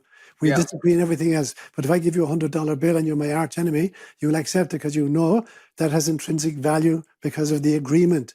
Whereas if there's a crash in the currency, it's not worth 10 cents at some stage. So it's built totally on trust. So it's interesting that here's a system that builds this extraordinary amount of trust. But then because it's extraordinarily important and has a power, it's going to be abused. And now you're going to get people grabbing it. You're going to people turning, taking all the Himalayas, even though they're turned to the gold and wanting to possess it. And so the problem then is that it's the love of money. Is what do we do with our ability to bargain or to barter our needs, whether it's for food or shelter or clothes or whatever.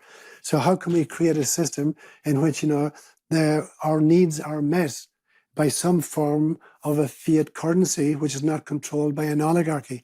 That's the really big problem.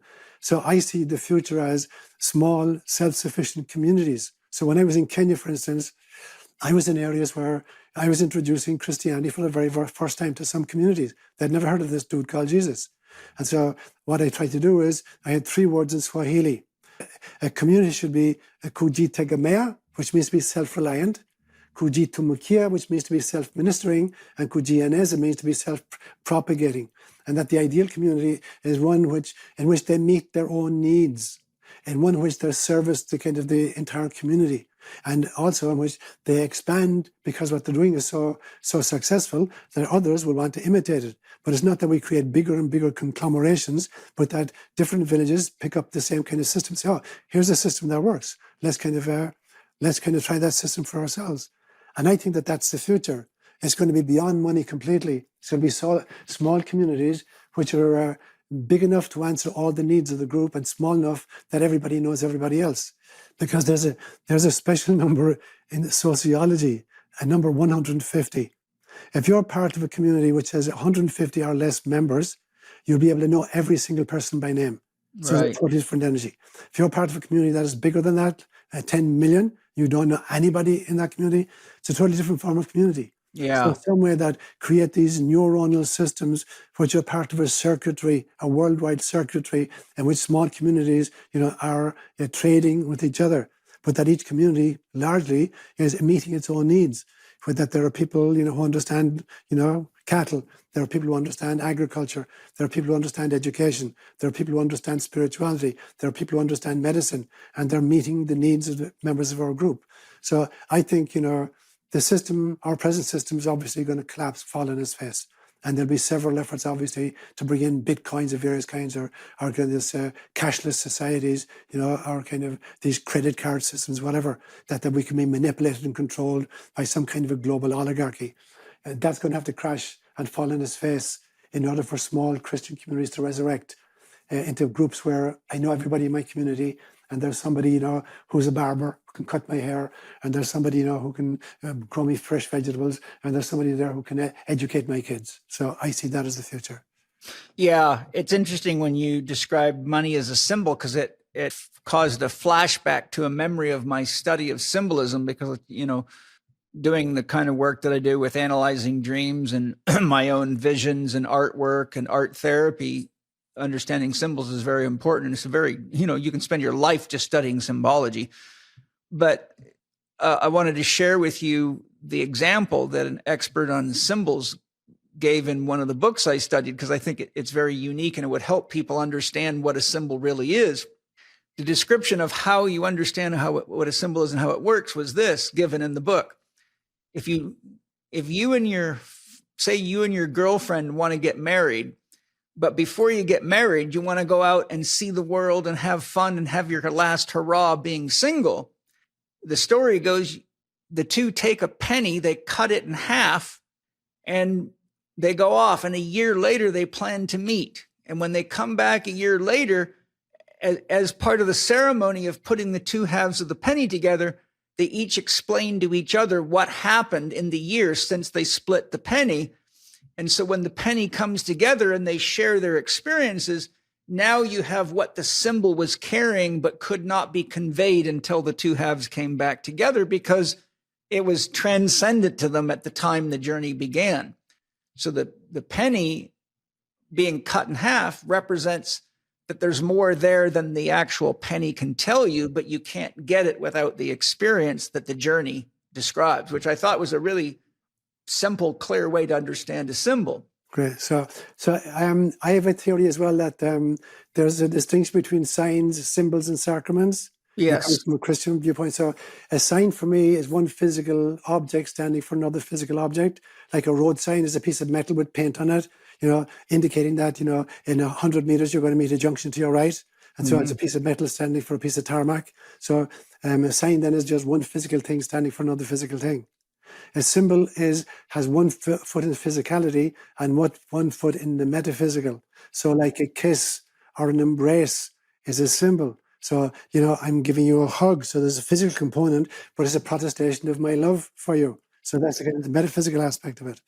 And then there's a sacrament, which is it actualizes that which it symbolizes. So for instance, if somebody in an altered state of consciousness who receives Holy Communion is actually in contact with a higher level of the body of Jesus Christ. That's really what's happening in real presence. There's a real encounter happening between the essence of Jesus and the essence of the recipient of the communion. So that will be the sacrament. Now, the problem is signs can be made to tell lies. And even symbols can be made to tell lies. So I can take a road sign and turn it around 90 degrees, and you get to the signpost and you're going to go wrong. Or a symbol can lie. Judas betrayed Jesus with a kiss. And so I can tell you a lie with the symbol. But the sacraments never lie. If you're in a state of consciousness in which you're operating at a totally different level spiritually, then what you're symbolizing, you will actualize actually in your life. So for me, I like to step myself through those three gradations.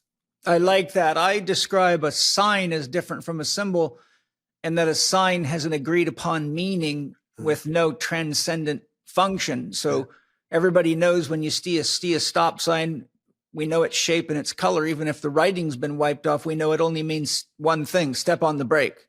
Doesn't mean step on the gas. It doesn't mean you're going to meet Jesus or Buddha.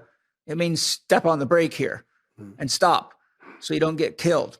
And this is really what I think Nietzsche was referring to when he said God is dead, is that the church fathers had concretized the symbols into signs. So everybody thought they knew what God was and what God wanted. And so there was no, you took the transcendence away from the mass and from the experience, because now it was just concretized words, which goes right back to our discussion of memorization as concretization. I think, I've studied Ibn al-Arabi's work, Henry Corbin's work, and Jung extensively, but, I think it's Henry Corbin has a beautiful book, a lot of reference to Ibn al-Arabi, but it's called The World as Icon.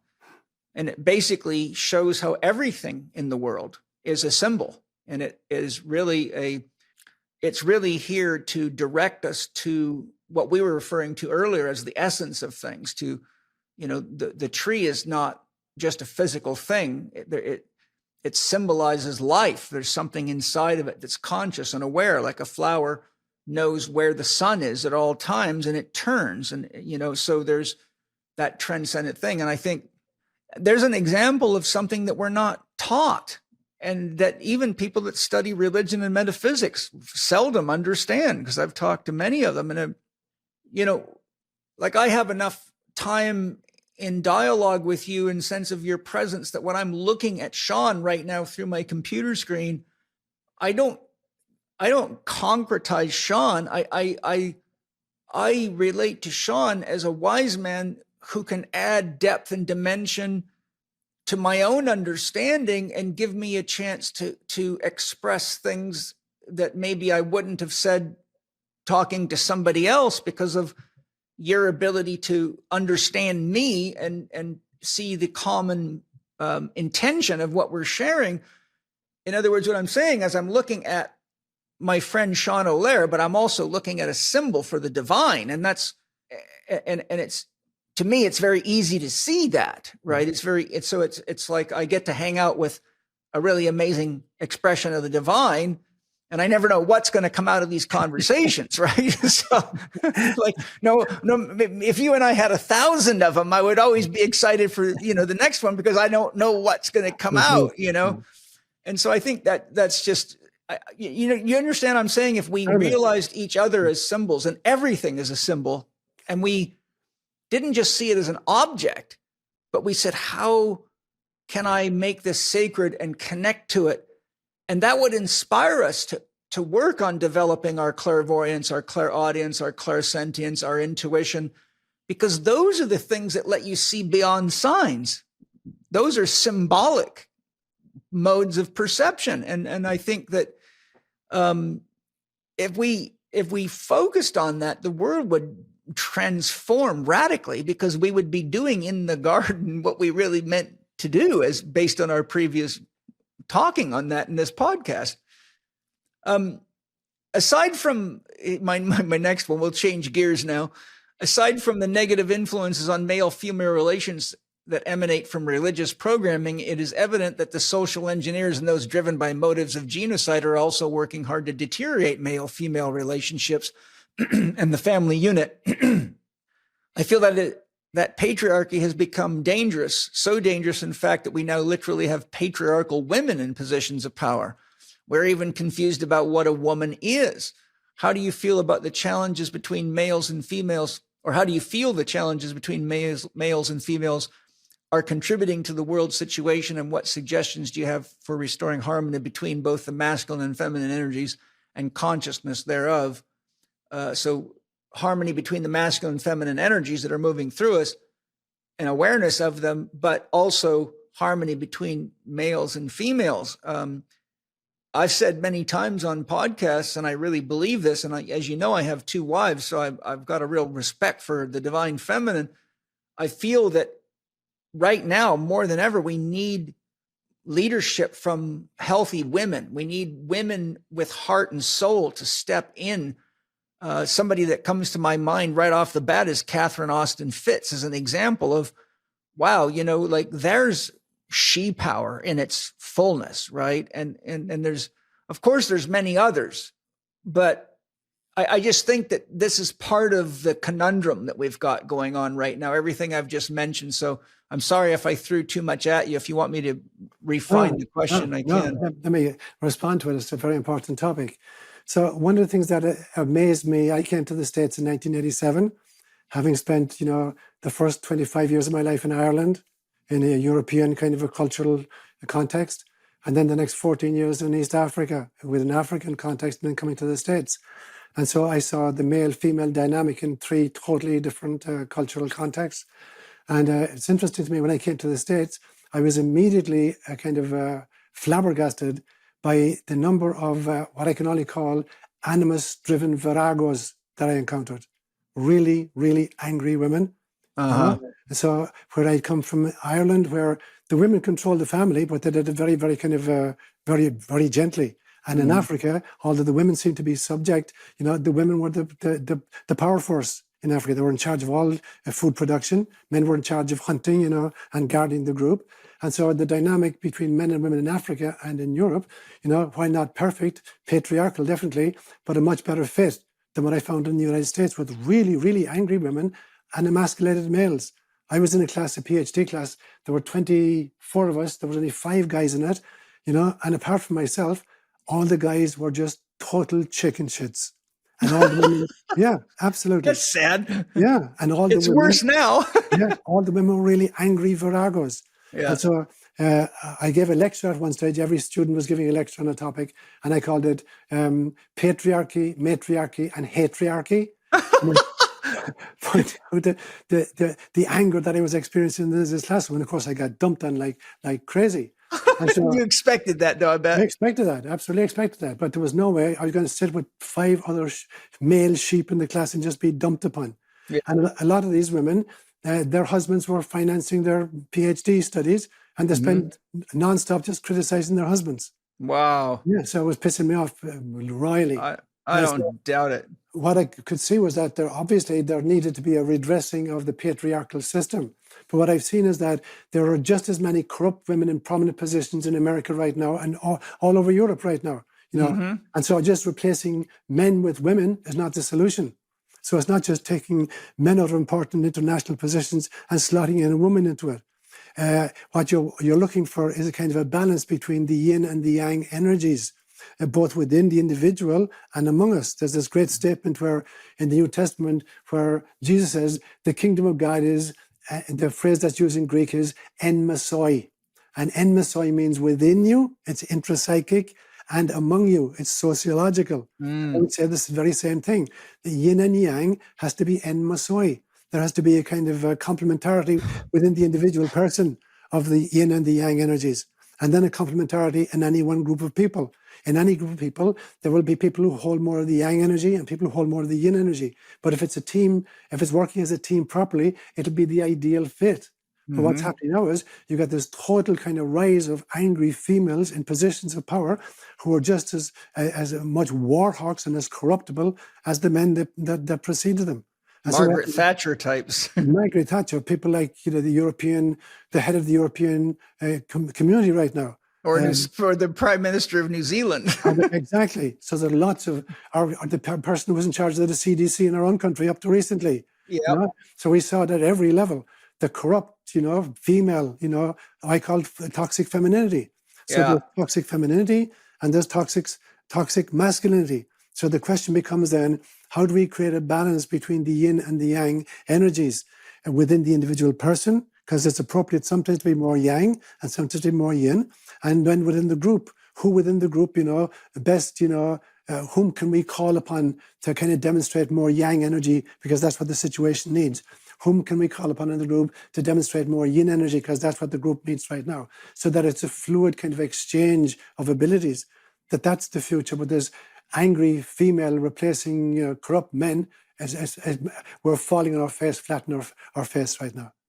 Yeah, I think too, part of it is we each have to grow up to the point where we can set aside the need to be in charge, in power, the center of attention, and have enough empathetic or emotional intelligence to recognize, like if you and I were in a group of people trying to solve a problem, and one of the problems was to understand how to raise the children in the best way, you, Seán, may be able to express your femininity in saying, well, this is the best way to discipline children. Like I was raised where you just got the shit beat out of you, and you might be able to say, Paul, that was unfortunate, but it produces negative outcomes in your children, and your own children are proof of that. Look at how angry they are. And then we might need to move some big stones in order to expand the garden. But you at 150 pounds and me at 180 pounds as a guy who's a weightlifter that can lift heavy stones, it would be natural to say, well, Paul, why don't you go move those stones? But you see, if we don't have the depth of emotional intelligence for me to recognize when I need to relate to the feminine in Seán, and if I'm too alpha male, I might try to say, Seán, you're going to go move those stones, like it or not. And the next thing you know, we got the wrong person doing the wrong thing, and I haven't recognized the real benefit of the part of you that's more developed than the part of me. So that in other words, what I'm saying is somehow we've got to develop emotional intelligence. We've got to get past our insecurities and need to constantly try to control everything so that we can identify who do we ask for guidance in each given situation, because the guy that's lifting the stones may not be the best guy to give you parenting advice.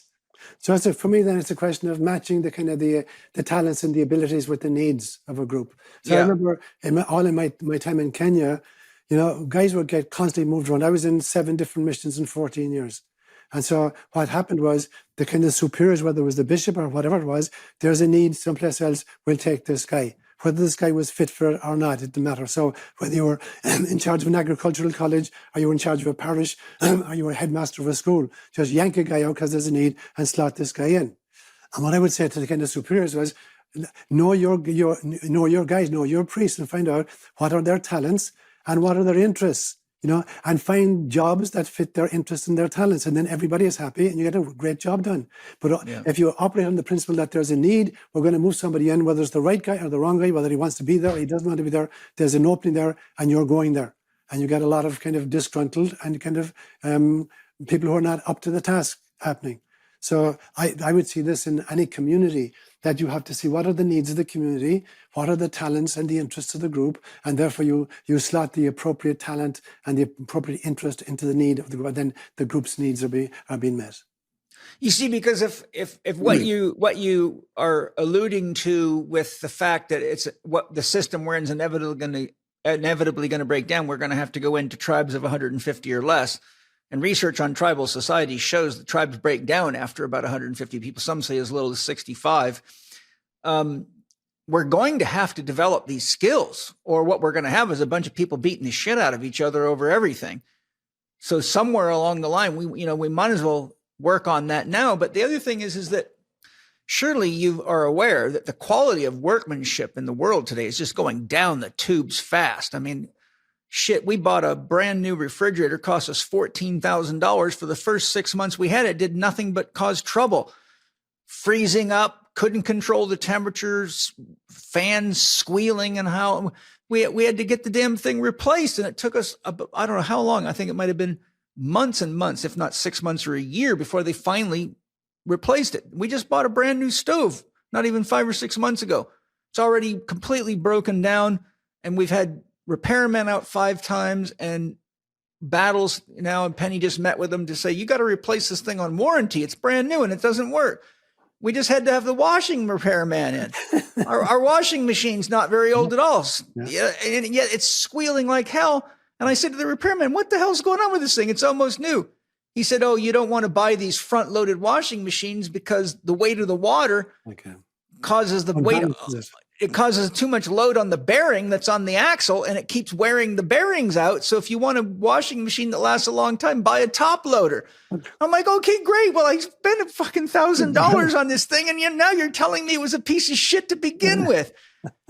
Now, I wish it could stop there. We've had to have our well pump replaced 3 times. It just keeps dying. And I said to the freaking drillers that we hired, the well company, I said, what the fuck's going on? I said, I used to drill wells myself when I was a young man, and we would put a pump in, it would last for 20 years. Yeah. He said, Paul, what happened is when COVID happened, they couldn't get the people that were normally supposed to be here working because of whether it be religious exemptions or not religious exemptions. So the only people they could get to come in were people that would work together, whether they had masks on or not, but they didn't know how to put the pumps together. So I said, so they still sell me a pump for $10,000 and the fucking thing doesn't work. I'm like, but you see, the point I'm making is what you described is you do this, you do that in the tribal situation. But the thing is, we've really got to orient ourselves to not only doing things that we love to do, but doing them with some esprit de corps, some real passion to producing a good product instead of just passing the buck to the next guy, because pretty soon everything in the world's going to be broken down. Yeah, absolutely. Absolutely. It's just it's like, don't you ever marvel at the convergence of total fucking craziness going on? And to top it all, you got more and more bureaucrats calling the shots, people who have no interest in the final product and no kind of knowledge of the final product, and they're making all the decisions and imposing them on others. It's freaking crazy, which leads right to my next question again. We're in harmony today, Seán. Yeah, good. Technology is a double-edged sword. I've heard experts suggest that our technological advancements are about 15 orders of magnitude ahead of our moral sensitivities and capabilities, and you might have been one of those people. What are your thoughts in this regard? How do you suggest we manage technologies in safe, spiritual-oriented ways? And what are your suggestions for developing our moral competencies? And so for me, there's a very interesting kind of a dance between science and conscience. The word conscience actually literally is conscientia in the Latin languages. So con means with, and scientia is science. So conscience is that which is meant to go along with science. So you've got science and conscientia, that which goes along with science. So originally the idea was that every kind of scientific development has to be kind of balanced by, the effects on society. And so, for instance, in indigenous societies in this continent, that decisions were made based on the kind of the fallout for 7 generations down the line. Right. So all the effects be 7 generations henceforth. So that's the ultimate in conscience, that all technology and all science is predicated upon the kind of long-term ramifications of it. But now we've got science totally unhinged. We don't even know what the ramifications of it are going to be in 2 or 3 years' time. We look at the fiasco of COVID and the shots, and the kind of the inoculation of people and the extraordinary results for that, because there was no planning for the future. What are the long-term effects of that kind of assault on the human body medically? And so try to kind of get these to pace each other again. So whether it's some kind of a religion or scientific, community whose function it is to look at the advances of science, whether it's nuclear abilities, or kind of, medical technology or artificial intelligence, whatever it is, and to measure, what level and what speed of technology is commensurate with the human ability to kind of control it and to use it for good. So yes, I think that's the future, this kind of rebalancing of science and conscience. But at the moment, there's this total focus on a 3-dimensional materialistic scientism. And so if it can be invented or developed, let's develop it with no thought to the long-term consequences. And so I remember, I'll give you an example from my own work in Kenya. I lived in very remote areas for 14 years, literally on the equator. And so a lot of what I was trying to do was, you talked about drilling wells, was about water production. And so I would get money from the European aid organizations like Miserior to kind of buy pipes and stuff like that. And then the locals would provide the labor, they'd dig the trenches and whatever. And most of the projects were very successful. But I remember 2 spectacular failures. And one of them, we piped water. It was a 2-year project. We got it to the village. There's a big ceremonial turning on of the water in the village after 2 years, and nothing comes out. And we go back, they're just PVC piping, and a warrior from a different village who didn't get a water project just took a spear and just jabbed it in the PVC piping every 100 yards. So the water just spouting all over the place. So he had perfect water, but the pipes were broken.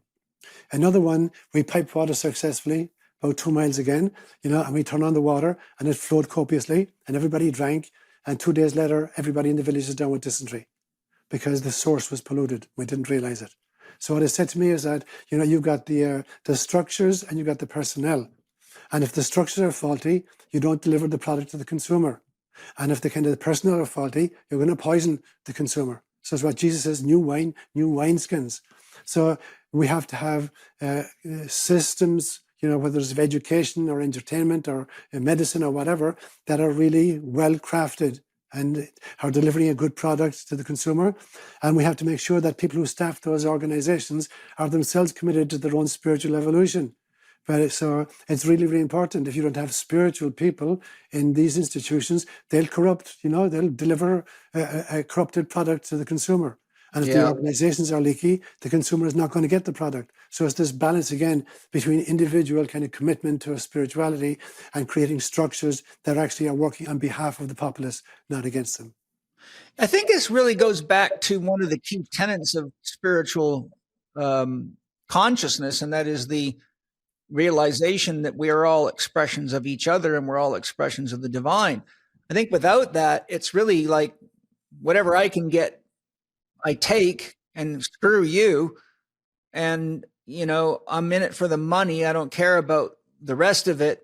So it leads to some very short-sighted, short-term thinking, and it generates illusions that inherently create karma, but it doesn't matter when your washing machine doesn't work if the other guy's got the karma. You still can't wash your clothes. So it's really, I totally agree with you, Seán, but the challenge we're facing is like, if you said, okay, if I gave you unlimited amounts of money, or let's say Bill Gates came to you and said, Seán, you can have as much money as you want to accomplish the objective of restructuring systems, businesses, and education so that we have spiritually intact leadership. The question is, do you actually think that you could find enough people that are open enough, willing enough, and capable enough of developing the level of spiritual awareness to be those leaders and make that transition before we run into a crisis that is terminal? Part of the problem is that the leadership models that we have are based in a hierarchical system. So very often, even if the guy at the very top is a loving, spiritual, deep person, who issues decrees of various kinds, they never filter down through the ranks, to the consumer. And so you have to have everybody within the system has to be committed to the product. And so, it's not going to filter down otherwise. So it becomes really, really important then that everybody is committed to it. And that the first focus, I think, has to be on the individuals rather than the structures. Ideally, you can do both at the same time. But if I had to make a choice between them, focusing on the individual is more important. So that brings me back to the very first temptation of Jesus in the desert. When Satan tempts him to turn the bread in the desert, the stones of the desert into bread because he's been fasting for 40 days. And Christ says, no, I'm not going to do it. And so he realized that it's not just that Satan was saying, here's a rock here, turn it into a loaf of bread and feast on it. What he was saying to Jesus is, if you're really the Christ, you could turn all the rocks in all the world into bread and feed the whole world. And Christ realized, if I did it, some oligarchy would grab all the resources and then parcel it out to those who played the game with them. So he says, no, that's not how to do it. And then he gave him power. He says, he showed him all the kings of the world. He says, all these will belong to you. If just bowing down, you will worship me. And Christ felt, wow, I could be in charge of the armies, the finances, the education, the medicine, the agriculture, the political system. I'd have control of all these things. Wow, I could change the world immediately. And when he realized I couldn't, I'd be on top of the heap and everybody below me be corrupted and they'd fuck up what I was trying to do, or first what I was trying to do. So no, I'll pass on that one. And so I think, if Bill Gates gave me $1 billion and said, go create a model, I would say, okay, I want everybody to go and meditate. I want to do force everybody to do plant medicine and meditation for 2 years, and then we start creating a kind of structures, Yes. and keep up with these kind of people. Yeah. Well, I agree on both accounts. I'd say do meditation and learn to control your mind, at least so that you can handle the plant medicine, and then meet with your counselor to show you how to take the experiences from the plant medicine into actual practice, or you just become an ayahuasca addict. Exactly. And we strip the jungles and have to make it in laboratories. So I'm going to have to say no to Bill. Yeah, exactly. Yeah, it's like, you realize that we've now discussed about 8 different beautiful paradoxes. Wow. Right? You see that, right? It's like everywhere we go, we're facing some kind of real, inescapable reality that we have to confront.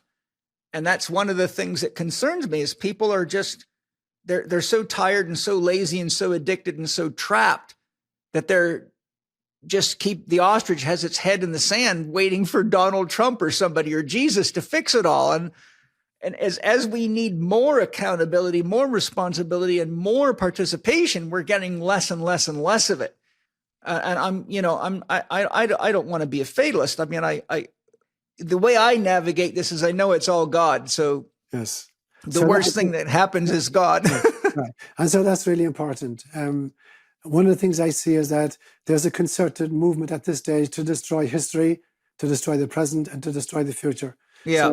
So, we're destroying our history by claiming that America is an evil, racist, colonialist, regime. So we're destroying our entire history. We who brought democracy to the world, we who saved the slaves, we who gave more than 600,000 American lives to end slavery in the country. Now we're the evil. So they've destroyed our history. They're destroying the present with this kind of revisionistic, propagandistic notion of who we are as a nation right now. And they're trying to destroy the future by segregating families, destroying kids, creating a future in which, transgenderism and transhumanism, and we're separating kids from their parents. Yeah. And so it becomes really important then. I believe that there are 3 versions of the future. There's the probable future, the possible future, and the inevitable future. No, I don't believe in anything such as inevitable future. Some people would have us believe there's no way out. You're stuck. We're fucked. That is inevitable. I don't believe in that. I believe there's a possible future and a probable future, and that the function of the prophet is not to predict the future, it is to prevent the future. Mm-hmm. The prophet can see very clearly where we're headed, and is calling us back into our covenanted relationship with God. And so every single one of us made a covenant with God. When you volunteered and you said, "Here I am, Lord, send me," you volunteered to be on planet Earth right now in this culture, at this era of human history. You knew exactly what you were signing up for, and you said, send me. And so the prophet then is the person who's able to prevent the future by parachuting in and creating a different outcome of present circumstances. Mm-hmm. And I think that's why I'm so fascinated by the light workers. Yeah. The people who consciously volunteered, knowing exactly what the odds were and what the price was going to be, and said, "Send me anyway." Here's a question I didn't have on our list, but I got to throw it at you just for fun, because this one can go all sorts of interesting ways. What do you think God's learning from all this? Well, as I say, I differentiate between the transcendence of God and the immanence of God. So even Christian theology had recognized what they call process theology, mm-hmm. which was the notion that God herself is evolving. Mm-hmm. through all of her creation. As creation evolves, God is evolving as well. So there's the transcendent of God, which is beyond time and space, and of which we can say nothing. And then there's the immanence of God as she manifests through her creation. And of course, everything is a feedback system at that level. So there is nothing which is not a feedback loop for God. And there is nothing which is not allowing God to evolve. So I think God is evolving at an extraordinary rate. But there's you and I had this kind of discussion the last time. But mm-hmm. Lao Tzu said, for instance, what did he say? All things are born of being, and being is born of non-being. Yes. Yeah, and in Hinduism they will say para Brahma. There's a place beyond Brahma, And in Meister Eckhart would say, the Godhead is beyond God. And he would say, I pray daily to God to rid me of God. And so coming into the realization that there's an ineffability about which we can say nothing, but there's certainly a manifestation and an immanence, which we experience, and which obviously is in a loop, is a feedback system which is learning constantly from its behavior. So not only is God learning qua God, the immanence of God, but God is learning through, as oak trees learn to adapt to an environment, as bunny rabbits learn to adapt to an environment, as human beings learn to adapt to the present circumstances. So every wave of the ocean is learning from the beach on which it finds itself, traveling. And let's bring that back into the ocean again. So every single wave is learning, and the ocean itself is learning. And so, God is learning. The immanence of God is learning and enjoying the ride. This is Lila. This is the game. Yeah, it's the dance. It's the art. It's the play. It's the drama. It's the love story. I think too, what we're talking about right now and what you're sharing, it's a realization. It's a realization that if you don't have and you take a materialistic view, then everything that's happening becomes very scary, doesn't make sense, and the future is just bleak. Deadly. But when you really can, when you can embrace within yourself that I am an expression of the divine, we're all an expression of the divine, and that our life, I tell my students, you are Ram Dass, you are God workers, right? When we can realize that and realize that in each other, we can literally collectively say, what do we want to share with God now? Absolutely. Do we need more bombs? Do we need more pain? Do we need to poison our children and have more of this? No, because we know that that's not very holy. If anything, we're just boring God to death because we keep playing that stupid record over and over again. Yeah. It's like, what could we get together and do that would even make God excited, right?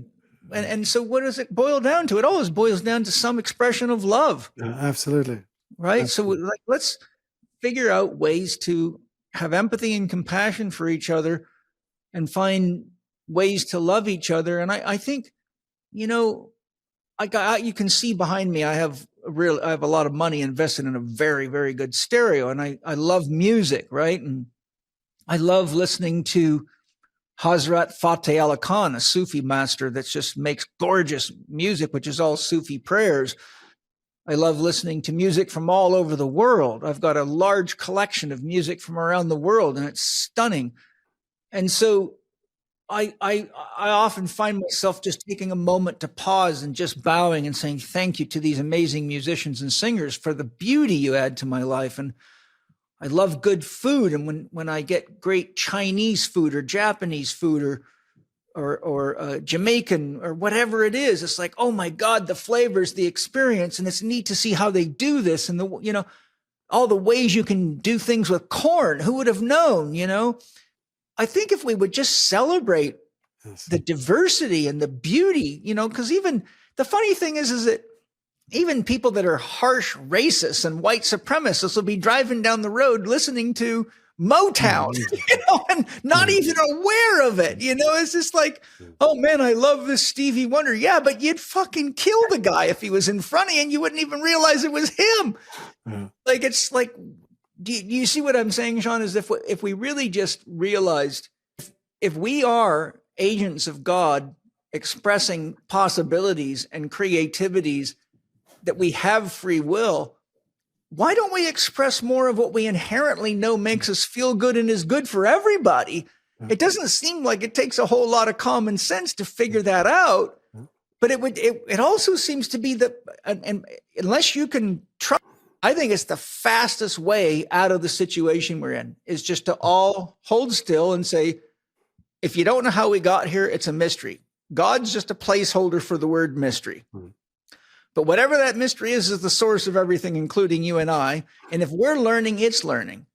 If we're hating, it's experiencing that. If we're loving, why not just say, hey, let's embrace the mystery and feed back something that, if repeated, actually helps us grow and evolve. And so kind of to pull it together for myself, Paul, I came up with a system a few years ago about problem solving. If I'm faced with any kind of a problem, I walk myself through 5 kind of stages of it. The first one I say, I am a holographic fractal of God. Just realize that. The second one, I volunteer to be here right now.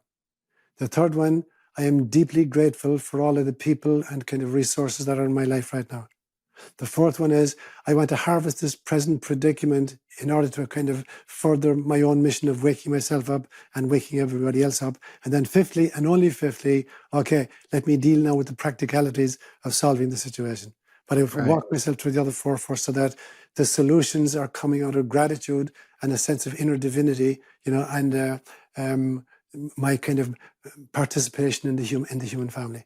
So, for me, that approach to problem solving is really important because it contextualizes it very, very differently.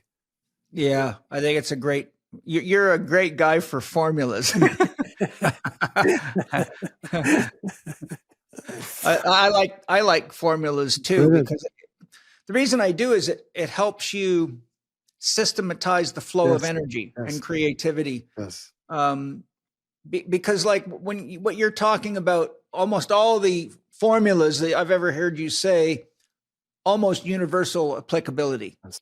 It's not like how do you figure out the square root of 69? You need a specific formula, or a squared plus b squared is c squared. It works great for a triangle or whatever. But like what you just shared is applicable to almost every aspect of a human life, right? And so I love that, because that to me is the wisdom that only a guy like Seán ÓLaoire can bring to the table, because you have to have enough life experience and enough death and enough wisdom to even figure that out. Yeah. But like a simple formula like that, like it might have came from you, but in Spirit Gem, one of the things, because I shared your cosmology from the podcast that we did, and I've got a picture of you and say this is and what podcast it comes from, and I say, here's Seán's suggestions for developing your own cosmology. But I had my artist do a beautiful piece of art, and the art says it's like a trinity. It's in a beautiful flower, and it says, "What do I choose to do as God, with God, and for God?" Beautiful. As God, with God, and for God. I think those 3 things. What do I choose to do as God, a creator, with God, the beloved, and for God, because that's all there is here. The people I love are God, and the people I don't love are God, and the problems of the world are God. So when we accept responsibility that we are as God, we are God-like, we can make changes, that we're always with God, and there's nothing you can't do that isn't for God, or the concept doesn't exist, and we have a lot more question marks to deal with. Yeah. So these are the simple things that I think if young people could grab a hold of a few of these things, it could really change their life. Absolutely. My next one's another shift in direction here. The children of the world are the future of the world and humanity. Children, as you know, are in the worst physical, emotional, mental, and spiritual condition possibly ever in the history of mankind. What do you feel is primarily responsible for the degradation of children's health, education, and lives? And what suggestions do you feel are most important for all of us to implement now for the children, knowing that they are the future? So it's interesting. Some years ago, I created what I call the Light Workers Manifesto. And I actually printed up a copy of it for today's conversation. So let me just read it out for you. Great. So I call it the Light Workers Manifesto. We are in a battle for the soul of the planet. And so God is sending in the warriors and light bringers, whose mission is to take education away from the child molesters, to take economics away from the banksters, to take healing away from big pharma, to take storytelling away from the mass media, to take entertainment away from Hollywood, to take food production away from agribusiness, to take fire away from the military-industrial complex, to take democracy away from the politicians, and to take spirituality away from Mecca and Rome. So for me, that for me is the blueprint of where we're headed, of where we need to go. I hope like hell you're right. Yeah. And so kids at the top of the list there, obviously. What's that? Kids are at the top of that list. Yeah. What was the kids again? It was to take education away from the child molesters. Right. Yeah. And to take entertainment away from Hollywood, because Hollywood are doing an extraordinary job in corrupting our children. Yeah. So is social media and now AI. AI is becoming a real problem. I could go on for hours on that, but I have a podcast I'm working on with someone who has a lot of knowledge on that. Yeah. Well, I think we must all be much more aware of what a child is, what a child needs, and how our children literally are our future. And I'll give you an example of, I had a very tough childhood, but my stepfather used to be a special effects man for Universal Studios. He had a degree in agriculture, and my mom and him decided that because my mother had 3 kids, I was the oldest of the 3. My dad had his daughter, and they wanted to have children of their own, but they decided that they needed to get out of LA because they didn't feel Los Angeles was a good place to raise a family. So they immigrated to Vancouver Island in British Columbia and bought a 142-acre farm, which is where I was raised in Canada from the age of 12.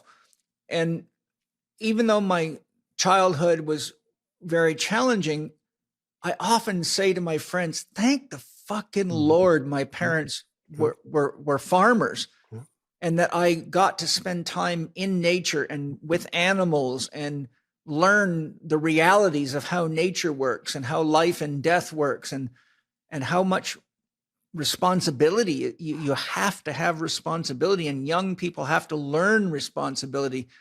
My father's rule, you don't dare eat before the animals eat. You don't drink before the animals drink. He said, if I ever catch you eating or drinking, now water he didn't care about, but he meant like sitting at the table and having a meal. He said, if I ever catch you eating before those animals are fed, you will never, ever forget what happens.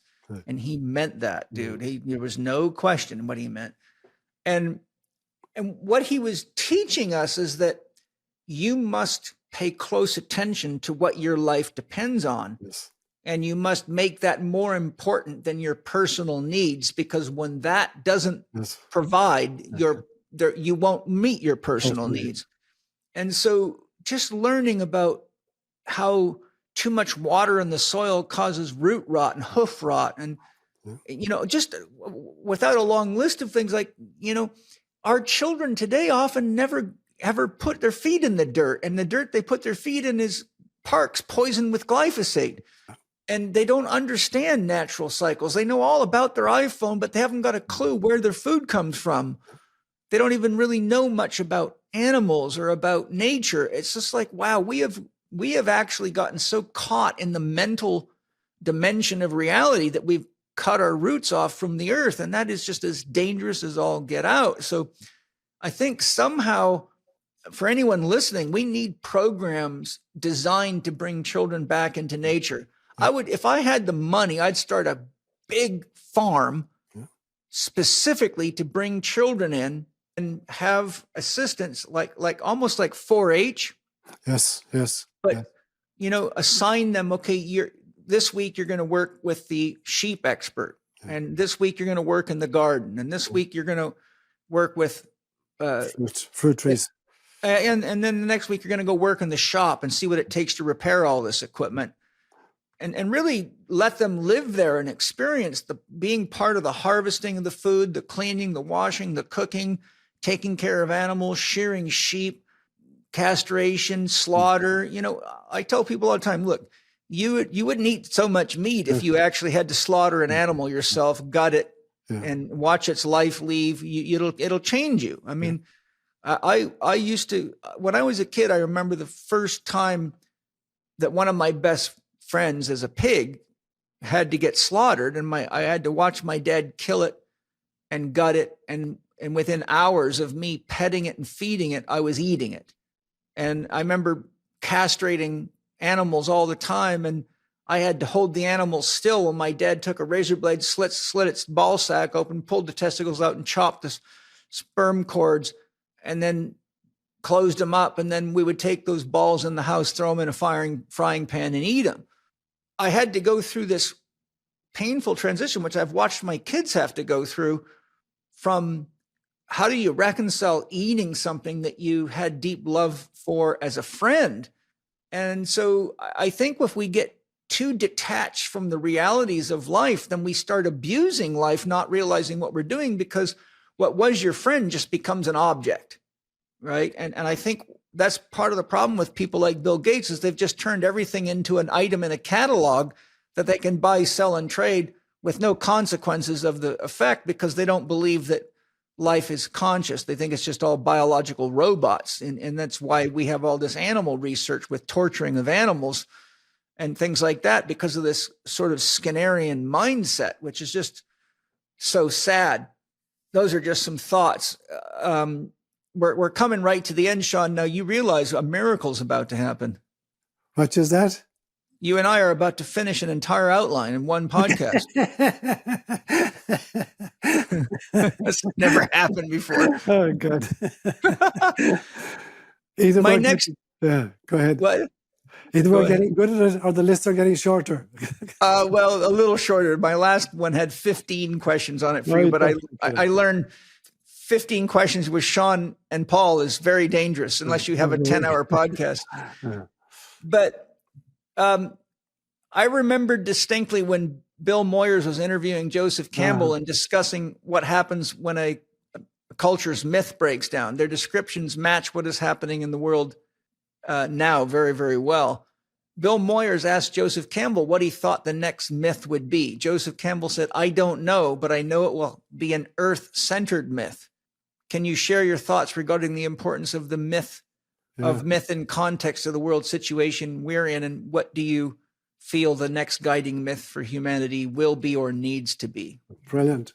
And so when I hear the word earth myth, two things come up for me. I'm thinking of the planet itself in its various levels of body, and I'm thinking of Earth as particularly as a kind of a human community, so that every myth has to involve all the peoples of the world as a unity. And I'm not talking about some kind of a globalist agenda, a WEF. I'm not talking about that, but that all our decisions are predicated upon the fact that there are 8 billion other people sharing the planet with us. So I think of Earth as kind of Homo sapiens sapiens writ large, and I think of Earth as Gaia herself. And as I said, I believe that I think I've tried to create it for myself when I created this model of Earth having 7 different levels, that there's the physiosphere, the atmosphere, the biosphere, the noosphere, the animasphere, the pneumosphere, and the cosmosphere. That for me, it has to be a myth that kind of looks at the Earth not just as a rock with life on it, but that it has a soul, that it's animated by a great soul, a much greater soul than animates you or me as individual human beings. Oh, yes. It takes an extraordinary soul to be able to kind of animate an entire planetary system with all its life forms. And so this extraordinary advanced Mahatma, to kind of relate to this Mahatma, Pachamama or Gaia, whatever we're to give to it. And so that the mythology, I think, must incorporate those levels of our mother, not just the physical home that we call planet Earth, that gives us like kind of shelter and food and air and water. That's just the provisions that the physical and the biological, give to us. But a realization that your own mother, if your own mother is breastfeeding as a little infant, that she's not just a source of milk and comfort, but that she's a woman herself with a soul, and that you learn to appreciate her not just as a source of sustenance, but as a human being in her own right and an extraordinary being, that we have to kind of grow into that realization of Gaia, and that the mythology is going to pick up on that, the many, many different levels at which our mother exists, that will be the mythology. Yeah. Classically, mythologies have been thought to come from shaman, poets, musicians, mystics, people that have an inner ear, not just an outer ear. How do you think this new myth's going to emerge? I think more and more that there's going to be a cadre of what I call light workers. Well, I'm not the person who invented that term, but light workers on both sides of the veil, that literally there are angelic beings, who are guiding this process from outside the sphere, and then there are awakened beings inside it. And as you mentioned, you're going to find them in every kind of facet of life. As you say, some of them will be musicians, some will be artists, some will be spiritual guides, some will be just bushmen in the Kalahari, in total resonance with their ground. Some will be the kind of Aboriginals of Australia who realize that all earth was called into being by the singing of the ancestors. And so to realize that these are all instruments in the orchestra, that it is the totality of the wind instruments and the kind of the violins and the kind of the guitars and the conductor, that the entire thing creates kind of the symphony, and that every part is necessary in order for the symphony to kind of come alive. So anybody who's awake, anybody who's speaking mythish, through music or art or dancing or whatever, they're the people who are going to co-create the future. I think, too, that Mother Gaia, the soul of the world, speaking to as many people as possible that are open to hearing, I think she herself is calling us forth into, I mean, I would see her as a form of the expression of the divine feminine, divine mother. Yes, absolutely. Yeah. And so I think she is aware that her children are lost and is probably speaking to us in our dreams in any way she can get us, be it plant medicine ceremonies or music or meditation. So I give thanks to her and connect to her in my heart every day. And I'm open to messages to her. And there's something that happened the other day, Seán. It was maybe a month ago now, but when I was just listening to you talk, I thought, wow, I got to share this with Seán because this is interesting. I every day, you can't see it, but right over here, I have a mandala I painted that represents the sun. And because I did a year of sun gazing, and I had very profound experiences with the spirit of the sun, or the oversoul of the sun, and who told me his name is Umbakara, sometimes referred to as Agni and other names, but the name he gave me was Umbakara. And so I connect to him every day as part of my morning prayer ritual. And I just had the question. I said to him, Umbakara, I said, I have a question for you. Is there a spirit to the Milky Way galaxy that is the correlate of what you are to the sun? And he said, absolutely. He said, would you like to meet that spirit? And I said, I'd love it.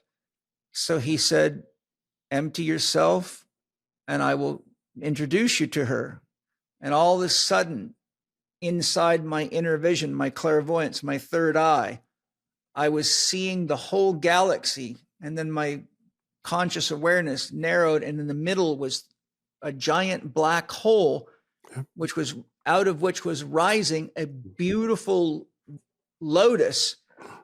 And sitting in this giant lotus, which, the size of it would have been what you'd figure for the middle of a galaxy, was this beautiful, wise, serene looking woman of blue light. Like, how sometimes you see Krishna painted in blue, but she was sitting in meditation.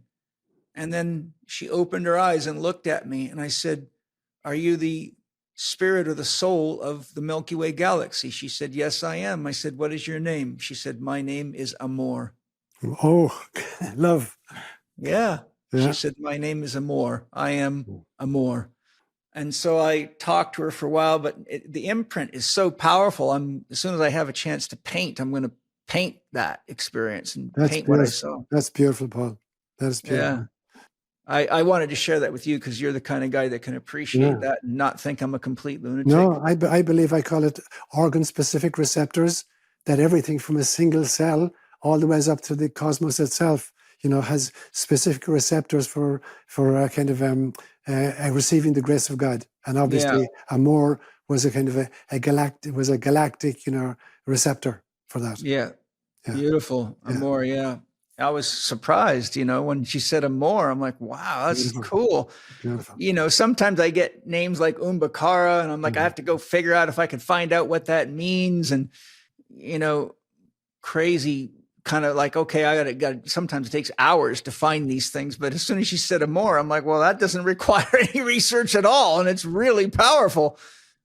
And it also reminded me of Ra's teachings, because Ra said that, I believe he said our galaxy is weighted 51% to love, and that all you've got to do is become at least 51% loving to evolve, and you will move forward in your spiritual evolution. You don't have to work too hard at it as long as you're at least 51% loving. I thought, well, that's pretty fair. Yeah. That's not too doable. Yeah, it's doable. Yeah. Well, Seán, thank you so much. As always, fun. We covered a lot of really important everything, and hopefully everyone feels inspired and sees that, if there's one thing you can take away from this podcast is just put a little more love into the world, put a little more love into yourself, your children, your garden, your relationships. I think if the more love we put into the world, the more love grows in the world. And I think if you're confused about what to do due to the fact that it seems like we're attacked from every angle, then, let love be your guide and see what happens when we pour love on the earth instead of chemicals. And amen to that, brother. What's that? Yeah. Amen to that, brother. Yeah. So please share any final comments you have, Seán, or any thoughts of your own or parting inspirations, and any websites or offerings or anything you want to share so people know how to reach you. So I'm fascinated by you mentioned the word compassion many times in this podcast, Paul. So for me, I think there are 5 levels to compassion. Mm-hmm. The very first level is neurological. We literally have mirror neurons, such that when we see somebody else suffering, the same areas of my brain, the observer, are activated as are in the brain of the person who is suffering. So a neurological response. The second one, I think, is a psychological response. Now my heart aches for the pain of the other. Then the third one is a sociological response. I have to do some kind of practical things, like, let's say somebody has been diagnosed with cancer and I start bringing meals over to the household or taking the person to the hospital, so that's a kind of a sociological outreach. The fourth one will be kind of religious, and that is prayer. And I believe very strongly in the power of intentional, focused prayer to alleviate the sufferings of others. And then the final one is the mystical. And that's the realization that ultimately this is God's gig. Now, when I've done everything I can do, this is a personal contract between God and this particular soul. And once I've intervened in whatever way I can, I have to hand over to God and say, look, this is your child. And now you take control of it. I've done what I can do. Yeah, very, very good. And all of it requires us to do our part before we hand it over. Yes. Yes. Because otherwise we're handing it over as a cop-out, Yeah, exactly. I think what rises in me is to remember that until we get to the 5th level of compassion, we are actually the hands. Yes. We are the hands that touch. We are the hands that buy food, bring food, make food, drive the car to the hospital, get the medicine, make the medicine. I just think if each of us remembers that not only are we the hands, but each of us has special hands that have unique skills and abilities. And now is a really good time to be handy in the world, Absolutely. Instead of handicapped, right? Where can people find you, and anything that you want to announce or share? Probably my website is best. It's spiritsandspacesuits.com. Yeah, so all of the lectures I've done and podcasts I've done and books I've written and Sunday homilies, they're all available there for free. Anybody can access them. Great. Anything new coming up? I'm doing a lot of podcasting at the moment. I love this interview style. And so I'm thinking about a new book at this stage. And I'm kind of wondering what the title is going to be. But it's going to be something like, Will the Real Jesus Please Stand Up? Excellent. I love it. Can't wait to read it. Can't wait to do podcasts with you about it. Yeah. Well, beautiful, Seán. Thank you so much. I really, how I feel about hanging out with you, but thank you. A million thanks to you, my brother. And thanks to Penny for making this happen. Always. Yeah. Penny's always hard work. She is Mother Amor for sure. Correct. She manages the galaxy of the Chek family, which is full of stars that move sometimes very fast. So you've got a checkmate. Yeah, I've got to check a couple of them, It takes 2 to keep this guy in the center of himself. But thank you, Seán, and thank you to the sponsors of the podcast for all your love and support, your amazing products, and for putting money in the hands of organic, biodynamic, and regenerative farmers. And thanks to each of you for anything you buy from the sponsors, because I know you're getting high quality products that are going to do good for keeping you healthy and vital, so you can contribute to everything Seán and I have been talking about today.